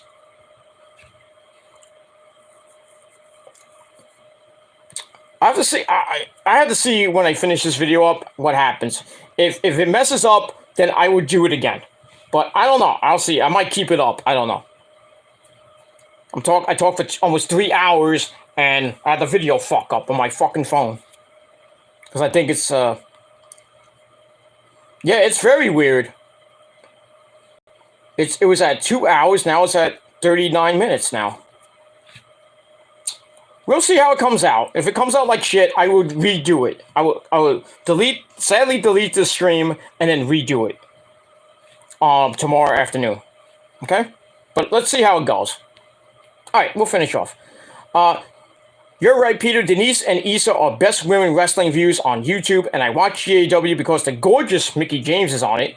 Mickey on Bustin' Open Radio now too on Wednesdays. Yeah. I'm subscribed to all of them. Move on. I'm a Paige fan, being from UK. I can't stand Alberto Del Rio. Nope. Fuck Alberto Del Rio. He almost killed Paige with all that bullshit drug use he was doing and the actual abuse of Paige. He is very lucky he did not get Paige pregnant. There's a rumor that Paige was pregnant with his baby, but thankfully that was a rumor. God forbid that they had a kid. But Paige is happy now with Ronnie Radke. She's probably going to marry the guy, probably have kids with the guy. I'd love to see her back in the WWE. Or I would love her to be in AEW. But who knows? Who knows what's going to happen with Paige in the next few months. I prefer Liv Morgan or Penelope Ford or Alexa Bliss. Oh, and Scarlett below myself, Peter, Carmelo is not good looking at all. Yeah, Carmelo looks like a slut. I hate to say that, but she looks like a slut. I'm the queen of Staten Island. Yeah, you're the queen of the whores of Staten Island. There's a lot of whores in Staten Island. But I digress. Yeah, I like Liv Morgan. She's a cutie patootie. Penelope Ford kind of looks like somebody out of a freak show. I hate to say that. Lexi, I love Alexa Bliss. I would fuck her for days. Sorry there, Ryan Cabrera. And Scarlett, yeah, I would just go have a field day with her. But that's pretty much all I gotta say about that. Number one is Paige Van Zandt. Wow, she's good looking, shall we say. She got a nice ass, but that's basically it. That's it. Amber Nova is cute on AEW Dark. I watched it last night. She's okay looking. She's okay. I know what you mean. I've seen her before. What do you think of AEW Dynamite, Peter? It was okay. Loving Wardlow, MJF feud, so good. It's good. It's been good. Next week has got that cage match with Shawn Spears and Wardlow. I think MJF is a ref in that match, so that should be. See how that goes. I think Wardlow will win that match. Go on to Double or Nothing. Hopefully beat MJF. Keep his job. So he doesn't have, he loses to MJF and he can't sign with AEW again, but he'll still be there. There'll be a loophole that'll weasel his way back. And that's it. But yeah, I thought Dynamite was pretty decent. That's it. Okay, we started with that. Yeah, okay, with that. All right, so let's get into, let's quickly run down this show. And, that's pretty much, yeah, Wardlow's not losing at next week or at Double or Nothing. That's how I feel. And we'll move on from there. All right, so let's quickly get to Dynamite, because I wasted almost 3 hours of this fucking review. But if you don't like it, well, fuck you. And we'll move on from there. Let me check something real quick. Okay.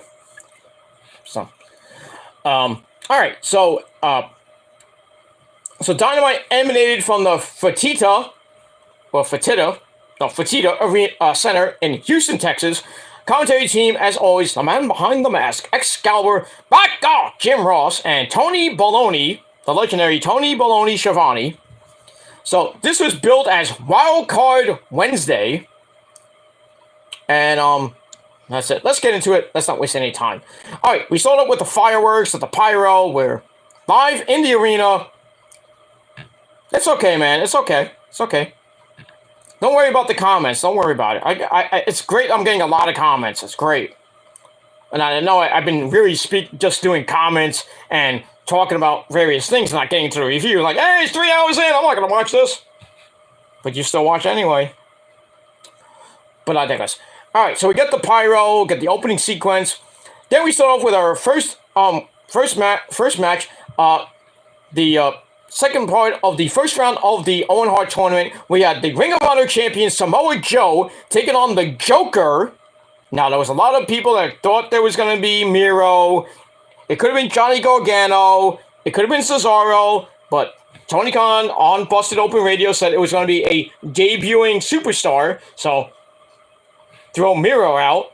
So it could have been Bray Wyatt. It could have been Cesaro. It could have been Johnny Mundo, John Morrison. It could be somebody else. But the Joker was John Morrison, Johnny Elite, Johnny Nitro, Johnny Mundo, Johnny Impact, Johnny whatever the fuck you want to call him. So he comes out, and he gave Joe a good run for his money. He came out red hot, knocked Joe on his ass. Joe tried for the Muscle Buster, and Morrison got out of that. Takes it down, goes up top, goes to the 450, kind of sloppily hit that. He came over the 450, then went boom, plop. Somebody botched. Gets an info on that, but Joe gets right back up. Puts Johnny Elite in the corner, starts beating him up. Then he puts him on top, knocks him in the Muscle Buster. Boom! Hits it. 1, 2, 3. A little over almost 10.5 minutes. Samoa Joe gets the win. He goes on to the semifinals where he will face either Kyle O'Reilly or Ray Phoenix, and that match will be coming up later. Never thought Morrison was beating Samoa Joe. Nope. Nah, there was no way he was going to beat Joe. No way. The way the storylines are going with Joe and Jay Lethal and Sanjay Dutt and Sangnam Singh, there was no way in hell like Morrison would go to the second round and face a guy like O'Reilly or Phoenix. I would have loved for Ray Phoenix and John Morrison personally, but if John Morrison stays in AEW, that would be a great dream match. I would love to see John Morrison versus Ray Phoenix. Kind of reminds you of Luke Underground, doesn't it? I would love to see that. All right, but Samoa Joe gets the win. He advances to the semifinals, which will be next week. So, like I said, he will face Ray Phoenix or Kyle O'Reilly. So I gave the match 3.25 out of 5 stars. After the match, right away, Jay Lethal, Sanjay Dutt, and Satnam Singh come in. They take Joe out with a pipe. That's why Joe was holding his shoulder, because he got hit with a pipe. And then the best friends, give me a hug. They all come down. Well, not except for Mr. Orange Cassidy. I don't know where the hell he was. But it was Trent. Chucky T, and the returning Rocky Romero. Was now they're all together now because they're part of Chaos. So they came down and cleared the ring of Jay Lethal and company. And they saved Samoa Joe, and partially they saved Johnny Elite too from a big beatdown. And that's pretty much it. So Samoa Joe goes on to the second round, and we'll see what happens with that. We could see Adam Cole, Bebe, or Jeff Hardy face off against Samoa Joe or whoever he faces in the second round. I said Adam Cole was going to the finals. And on the other side, I was thinking it's going to be Adam Cole and Kyle O'Reilly in an Undisputed Elite final. It could happen. It could be Adam Cole and Samoa Joe or Adam Cole and Ray Phoenix. Who knows? Well, we'll see what happens with that. But we'll get there. And that's it. So we'll see what happens with all that. And we move on. Alright, there we go. Look back at Jeff Hardy, dude! Oh, I can't do it because of my head. He got banged up last week by Darby Allin. With all that stuff that happened in that Full Metal Mayhem match. Oof. Jeff Hardy still isn't walking right. But anyway. So we get that. Then we go to the back where we see Matt and Jeff Hardy, dude. Getting ready for the match. And then the Young Bucks. Matt and Nick Jackson come in, start talking shit. Jeff was medically clear to wrestle. Obviously, you don't think Adam Cole's going to get a bye to the finals? Anyway, the Bucks have been praying for him, for Jeff all week, but Jeff wants that Christian at AFBS, whatever that means, out of here. Jeff says, I have a tournament to win. Matt then threatens violence if the Bucks interfere. I thought he was going to go, if you get involved in this match, you'll be sentenced to deletion. Delete. You know, waiting for him to say it, didn't say it.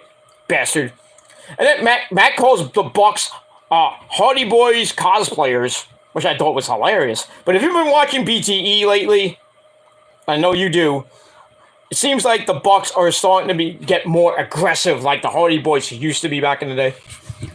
And, ladies and gentlemen, this is leading to Hardy Boys, Bucks Hardy Boys at Double or Nothing, and that's going to be huge. But I think you know who's going to win that.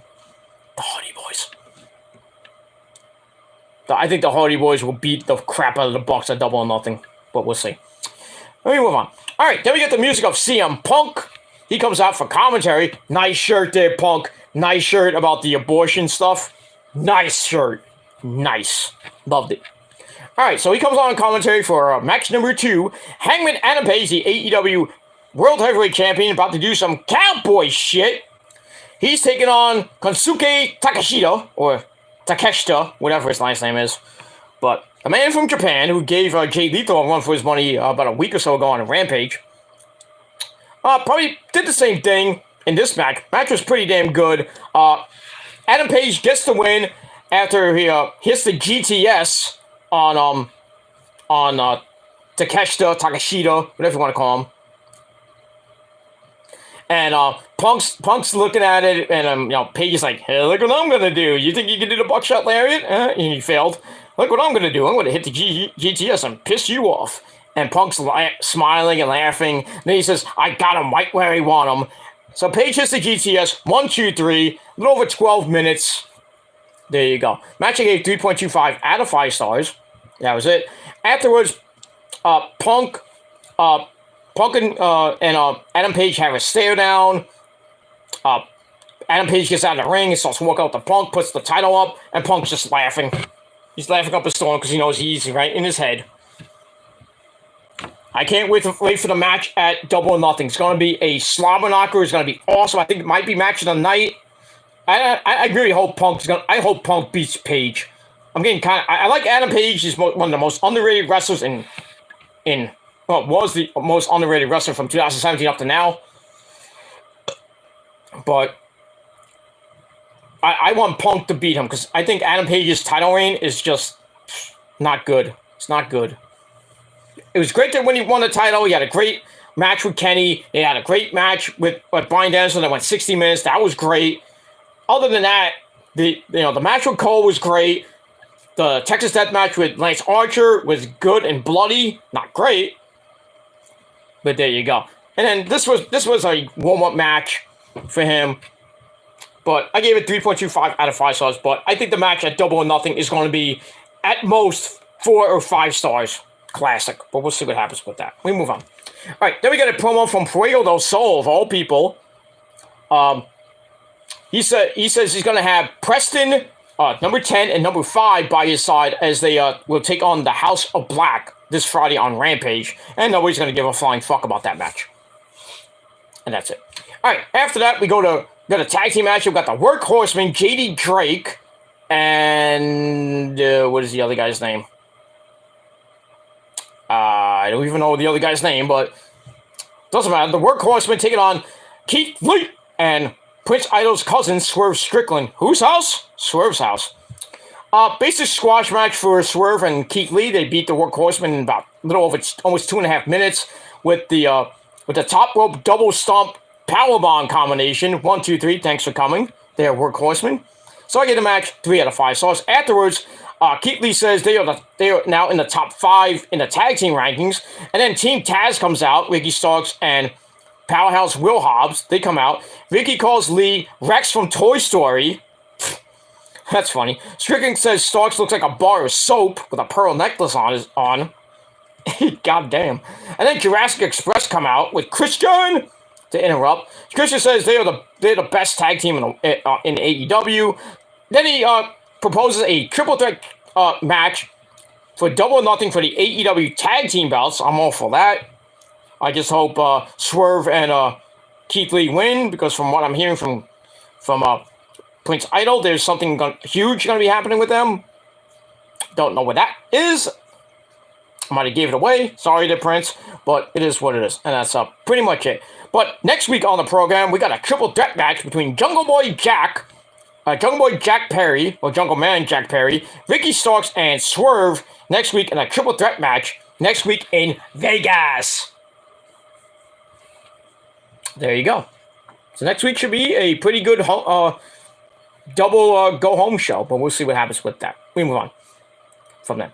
All right, then we go to the back with Tony Baloney, with Red Velvet, Chris Statlander are there. Just to hype their match on Rampage in the first round of the second part of the first round of the tournament.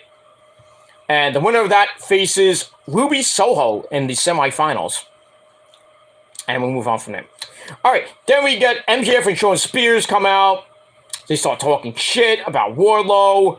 Wardlow comes out with his hands cut. He gets the 10, MJF spits in his face, then he gets the 10 lashes. He takes it like a man, basically didn't even hurt him.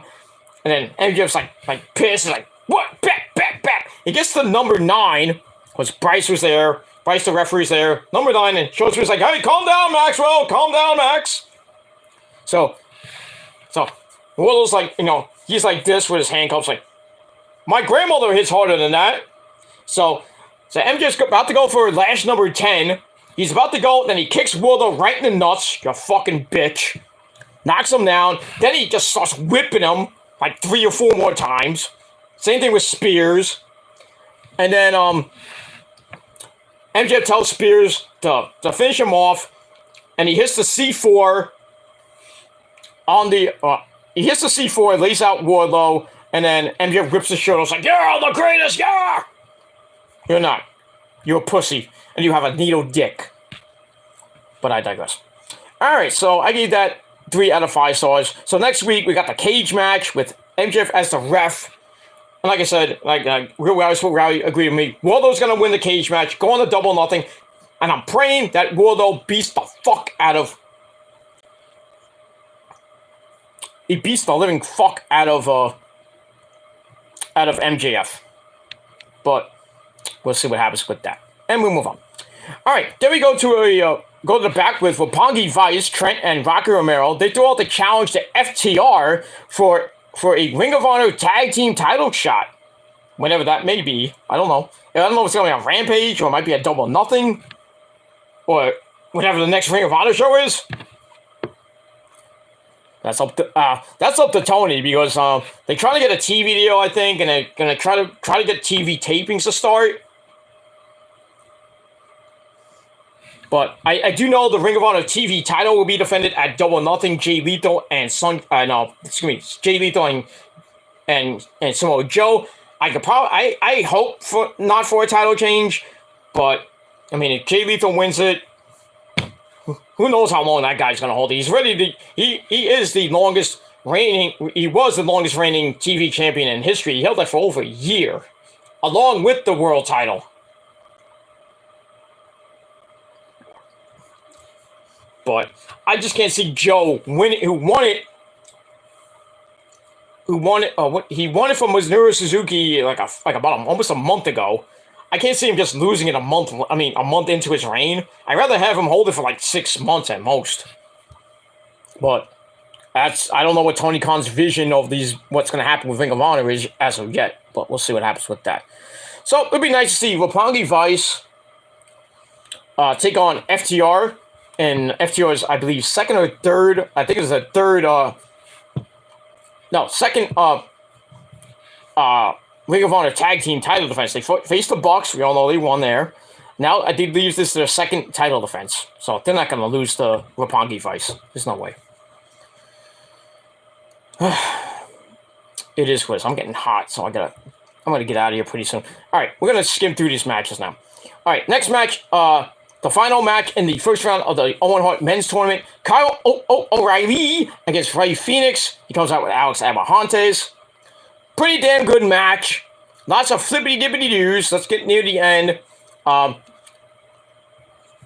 O'Reilly comes back after getting beat up by Rey Fenix. He comes back with a choke against reverse jumping Insecurity.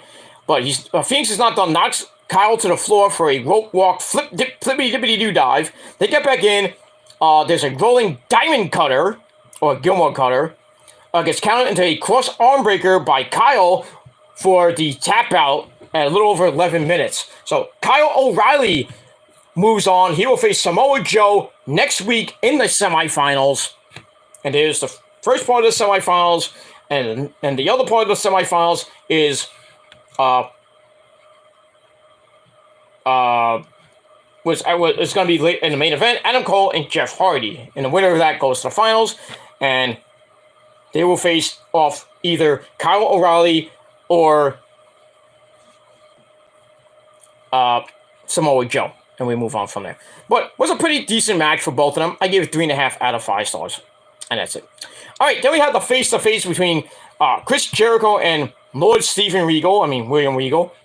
But Jericho comes out. Well, actually, Regal comes out with his crew, the Blackpool Combat Club, and Eddie Kingston with Santana Ortiz, LAX. So Regal comes out with them. Moxley and Bryan Danielson. No Wheeler Yuta because he's in the Super J tournament in Japan, which is now about to go on night 4. Pretty damn good stuff there, from what I've seen on New Japan World.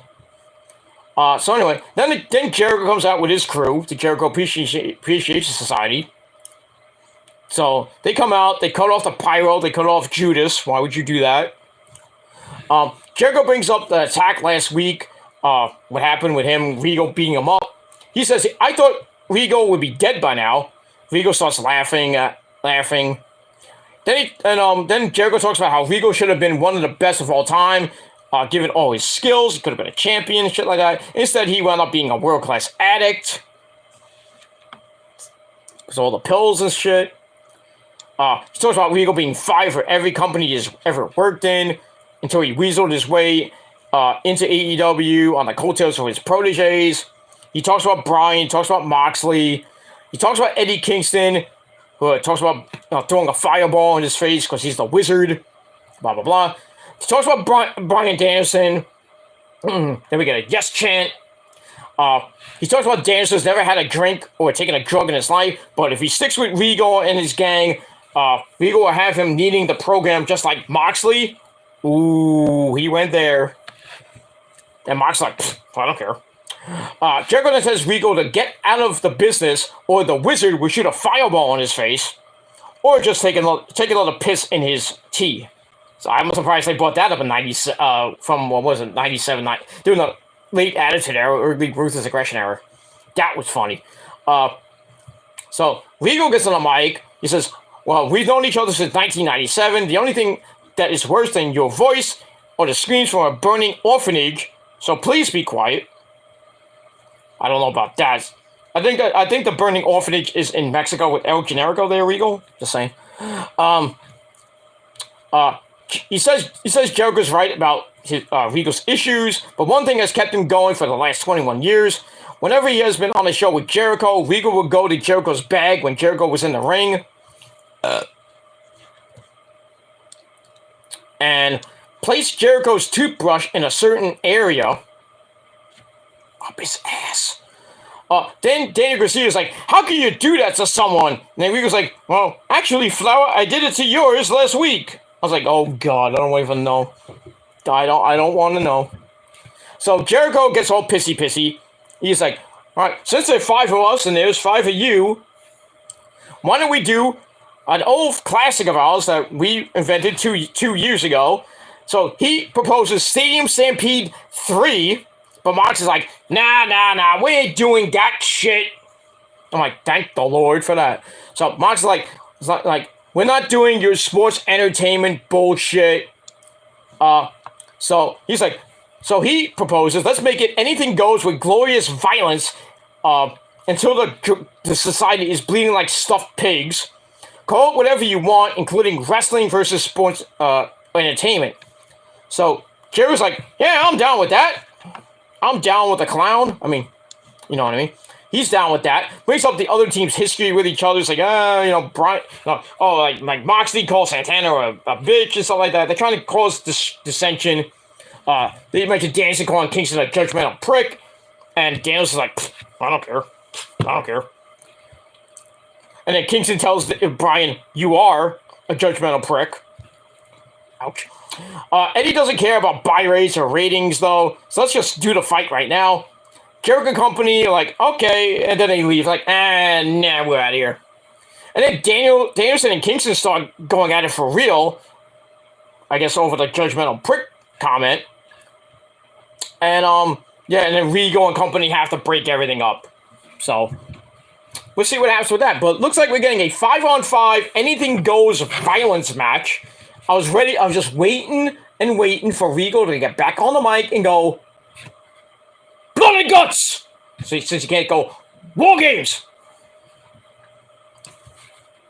And that's that. So we got that. So we'll see what happens next week if they actually announce it's going to be blood and guts in the double cage. But who knows? All right, then we get a promo from Dante Martin and Matt Sydal. They're going to challenge the Blackpool Combat Club on Friday on Rampage. Bad idea. Bad idea. So they're going to get destroyed. And we'll move on from there. All right, then we go to the women's side of the Owen Hart tournament. We finished that side of the bracket out. So we have Dr. Britt Baker, DMD, baby, taking on the Joker. And this could have been a whole lot of people. Taya Valkyrie, that's what I thought. Ember Moon, Athena, Tegan Knox. Wasn't going to be Dakota Kai. And doubt was going to be Candice LeRae. But there were rumors of this woman coming out. And she was the Joker from Japan. Maki Ito, Nick's second wife. Maki Ito, motherfucker, supplies, motherfucker. So she comes out singing her theme song, looking hot as always. God damn it, Nick, why did I give you her? Fuck! But now you have the Joshi roster. You have the entire Joshi roster, so you get to have her for free. But I get the Stardom roster. Anyway, this was an okay match. I would have done with somebody else than Maki Ito personally. I would have had Ember Moon or Tegan Knox come out. Or maybe Taya. But it was in Canada, or doing something with Impact. So obviously you're not going to get Taya. Or anybody else, like Rosemary or anything like that. Sadly. But anyway, match is alright. Britt Baker wins the match and moves on to the semifinals, where she will... Who's she facing off against? I forget who she's facing off against in the semifinals. I have to look at it again. I think it's... No, it's not... Well, Ruby Soho is going to take on either Chris Statlander and Red Velvet. I think... Oh, Britt Baker's taking on Toni Storm. There you go. I had to read my notes again. So, Britt wins with a lockjaw, and Maki Ito taps out in almost 7 minutes. Match gave 2.5 out of 5 stars. And then Toni Storm comes out for a stare down, and we're going to get that match next week on the program. And we'll move on from there. All right, then Tony Schiavone goes in the ring and hypes up next week's 3-year anniversary show for Dynamite. And then Serena Deeb comes out, cuts him off, and kind of shoots on Tony Baloney. Holy shit. He's like, I'm sick of you talking, Tony. You don't interrupt the legend. Especially last week when Tony said that I can't beat Thunder Rosa. And Tony's like, I never said anything like that. And it looked like Serena Deeb was going to kick Tony Baloney's ass, which would have been really sad for me. But anyway, then she calls out Dustin Rhodes, Mr. Goldust himself. He comes out and she says, oh, you had a lot to say about me having no chance against Thunder Rosa, right? So he comes out. Blah, blah, blah, because Dustin Rhodes is Thunder Rosa's mentor, if you didn't know that. Serena calls him a poster boy of failure, says Jim Ross might be the only one with any brains around here. My God, I got brains. Barbecue sauce. So she says Dustin knows how hard it was to be a woman in her era. She says, I got breast implants to satisfy some old perverts. Vince. She shaved her head for punk, just straight X Society shit. She's like, why do you think I can't beat Thunder Rosa? Dustin has nothing to say. And then Serena slaps him in the face. Thunder Rosa comes out.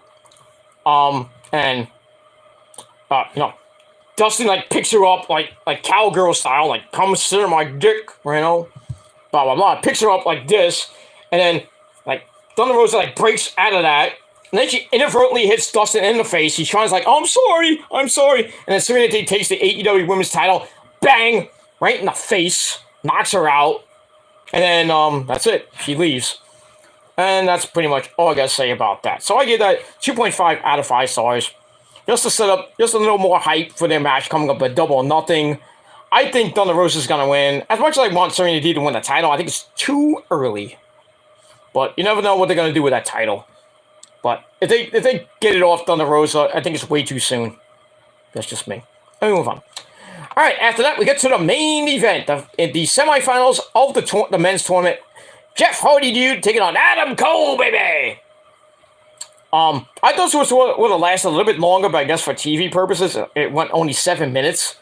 Kind of back and forth. They went, we're going to sit out good, Buster, giving Jeff a near fall. Goes to a whisper in the win, and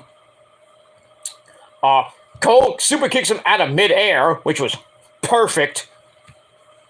He goes to the boom, missed it. Jeff hits the twist of fate. Goes up top for the swanton, missed it. Cole comes back with the boom.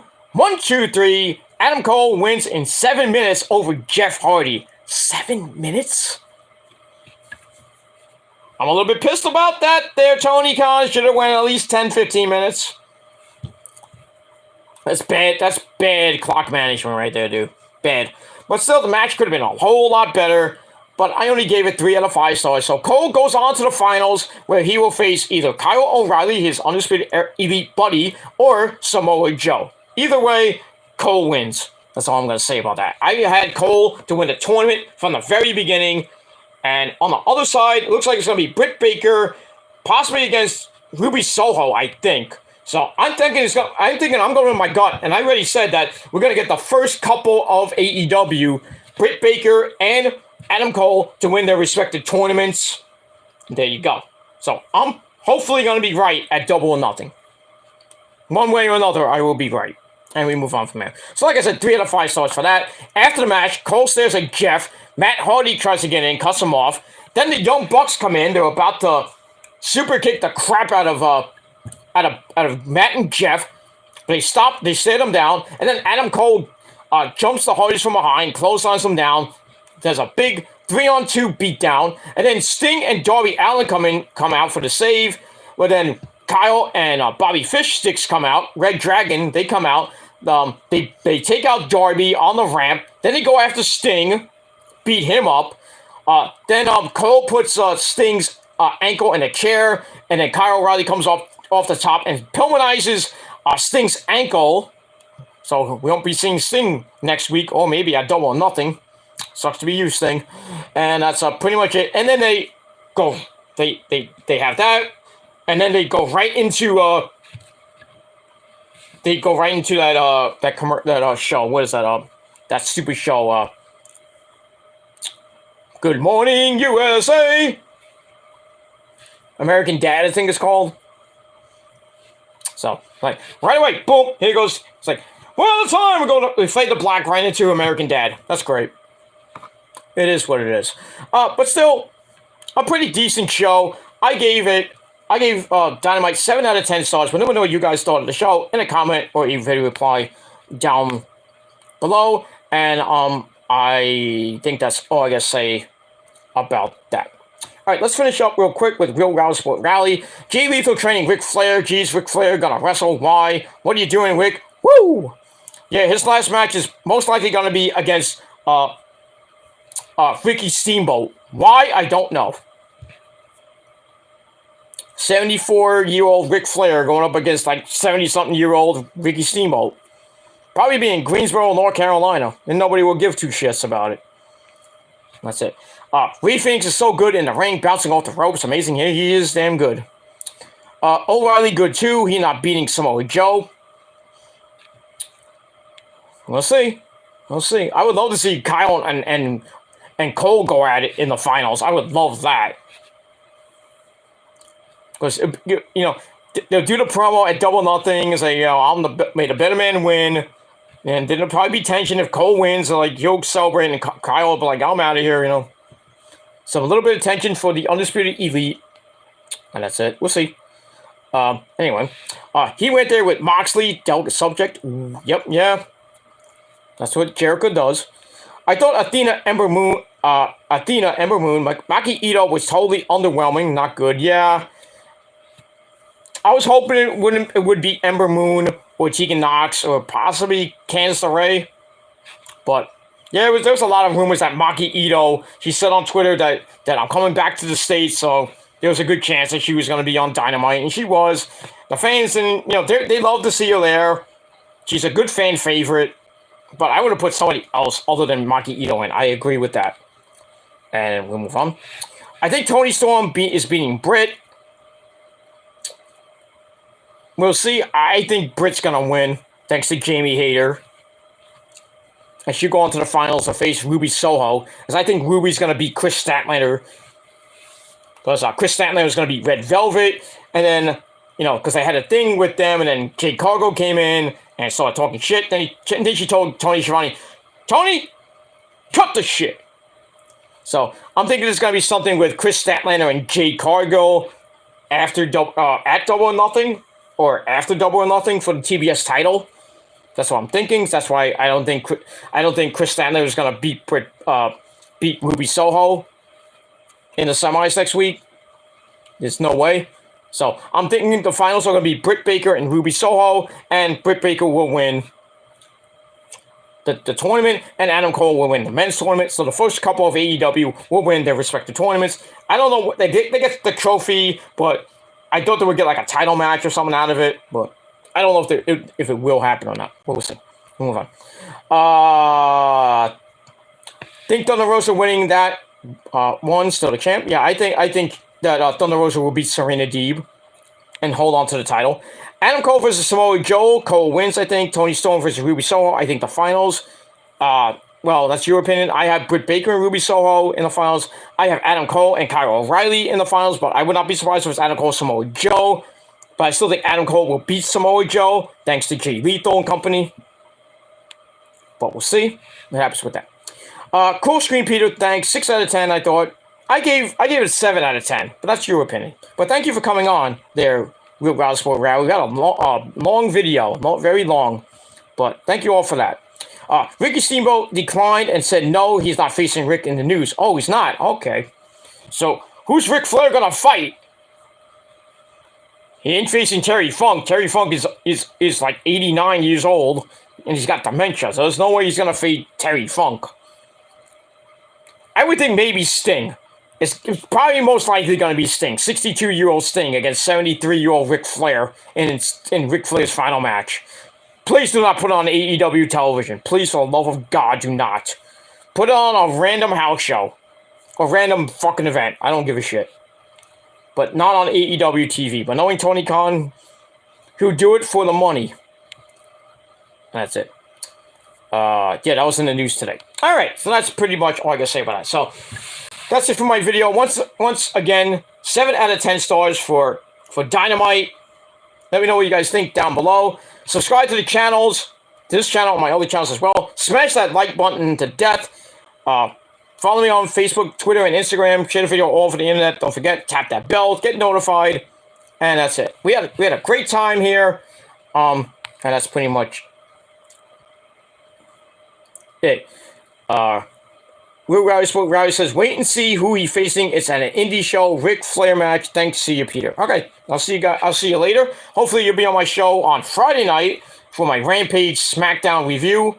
That may be Friday night, might be Saturday, depending. The missus is maybe coming home this weekend from her assignment in Baltimore, so it might be Friday night. It might be Saturday night. I don't know yet. So, the Rampage review could be coming Friday or Saturday. Late Friday night, as usual, on late Friday night, or it will be coming sometime Saturday afternoon, maybe Saturday night. But I'll let you guys know. Probably, if you don't hear from me on Friday night, then you know why.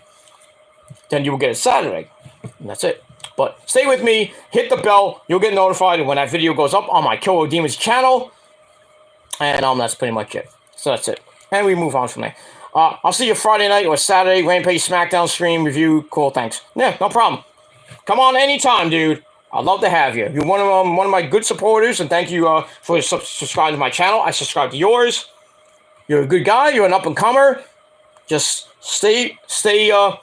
All my advice to you is, do what you do. You're going to get those subscribers coming. Those views will get up a little bit more.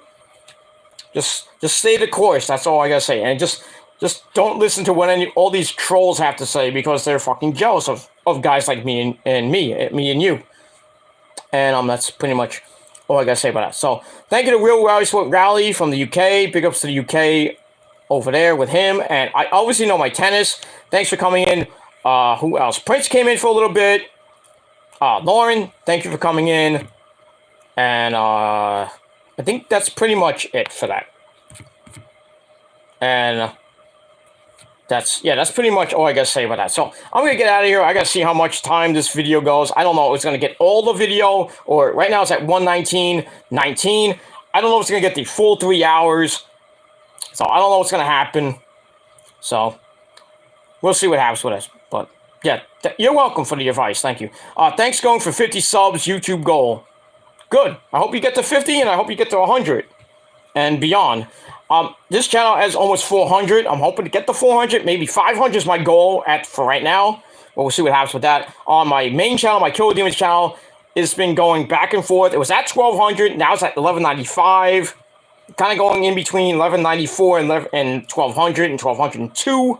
So it's been around the 1,200 mark. Hopefully, we can get over that hump to 1,200 and start going to 1,300. And my main goal is 1,500, and my main goal is 2,000. But I don't know if I'm going to get to 2,000. But I take what I can get. That's all I got to say about that. And as long as I stay the course, do what I got to do. That's it. I'm ignoring these punk ass trolls. I got no fucking lives and get no pussy. And that's it. I'm just going to do what I got to do, and that's it. Yeah, you have over 1,000 on another channel. That's a lot. Well done. Good stuff. Yeah, well, I've been around on that. That channel's been around for about 8-9 years. But, it was a little, it had like 200 at one point, and then it just rose to about 1,000 in a while. I did do it. I will admit, I did dabble in sub for sub for like a little while, not like forever, who does? But I did dabble in it, so it did go up from like 200 to about 600-700. But from 600 on, that's all real subs. All the subs from 600 on are all real subs. I did not fabricate from 600 to 1,000, what I have right now. All real subs, ladies and gentlemen. That's pretty much all I gotta say about that. But you got no trolls yet, but don't worry, there'll be some naysayers and haters that'll troll you and stalk you and do all that other shit. You'll get the treatment. Just ignore it, block the negative comments, and or just delete it. And they keep going and going and going, leaving you some basic stupid fucking comments every freaking day, or every freaking stream you do, and they just you do a live stream and they're in your chat talking shit. Just block them. Block and ignore, and just continue on. Because eventually they'll stop, and they'll see that they can't beat you anymore. And that's all I gotta say about that. But thank you for that. And good luck to you. Alright, everybody, I'm going to bed. Thank you for watching. Peter Gilmore signing off. I bid you adieu. And I will always say, peace out, rock on, and rock hard with your Kokute. And if you're not down with that, well, me, Lauren, Prince, Nick, Will Rally Sport Rally, and I obviously know my tennis and everybody else in the prophecy. One more comment. I can't do live streams because I've got no laptop yet, you see. You can do it, if you have a phone, you can do it off your phone, on YouTube Live. If you have that capability on your phone, or if you use the YouTube app. If you have the YouTube app, you can do YouTube Live off your phone. Like I'm doing. You get to see the comments in real time. You just, you'll get used to it. Trust me. If you have any problems, you can come to me about it. Anybody who uses YouTube Live. Or just look it up on Google. That's what it's there for. Google it. But it is what it is. It's up to you, man. Whatever you want to do with your channel.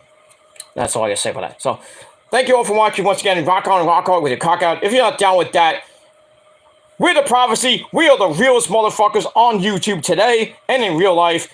And if you motherfuckers are not down with that, you're jealous little fucking pricks with tiny little cocks. And that's it. But thank you all for watching. Yeah, I'll see you guys. I'll see you next time. Real Rally Sport Rally. Hopefully on my SmackDown review. But thank you for watching, everybody. Get some sleep. Hopefully I get this video up in its full time limit. I don't know, but we'll see what happens. But if not, I will redo it. Sadly, I will have to redo this 3.5-hour stream I think I did. But it is what it is. So that's it. Thank you all for watching, everybody. Peter Gilmore signing off. Peace out. Rock on. And until next time. Peace. Go to bed, motherfuckers. Bye.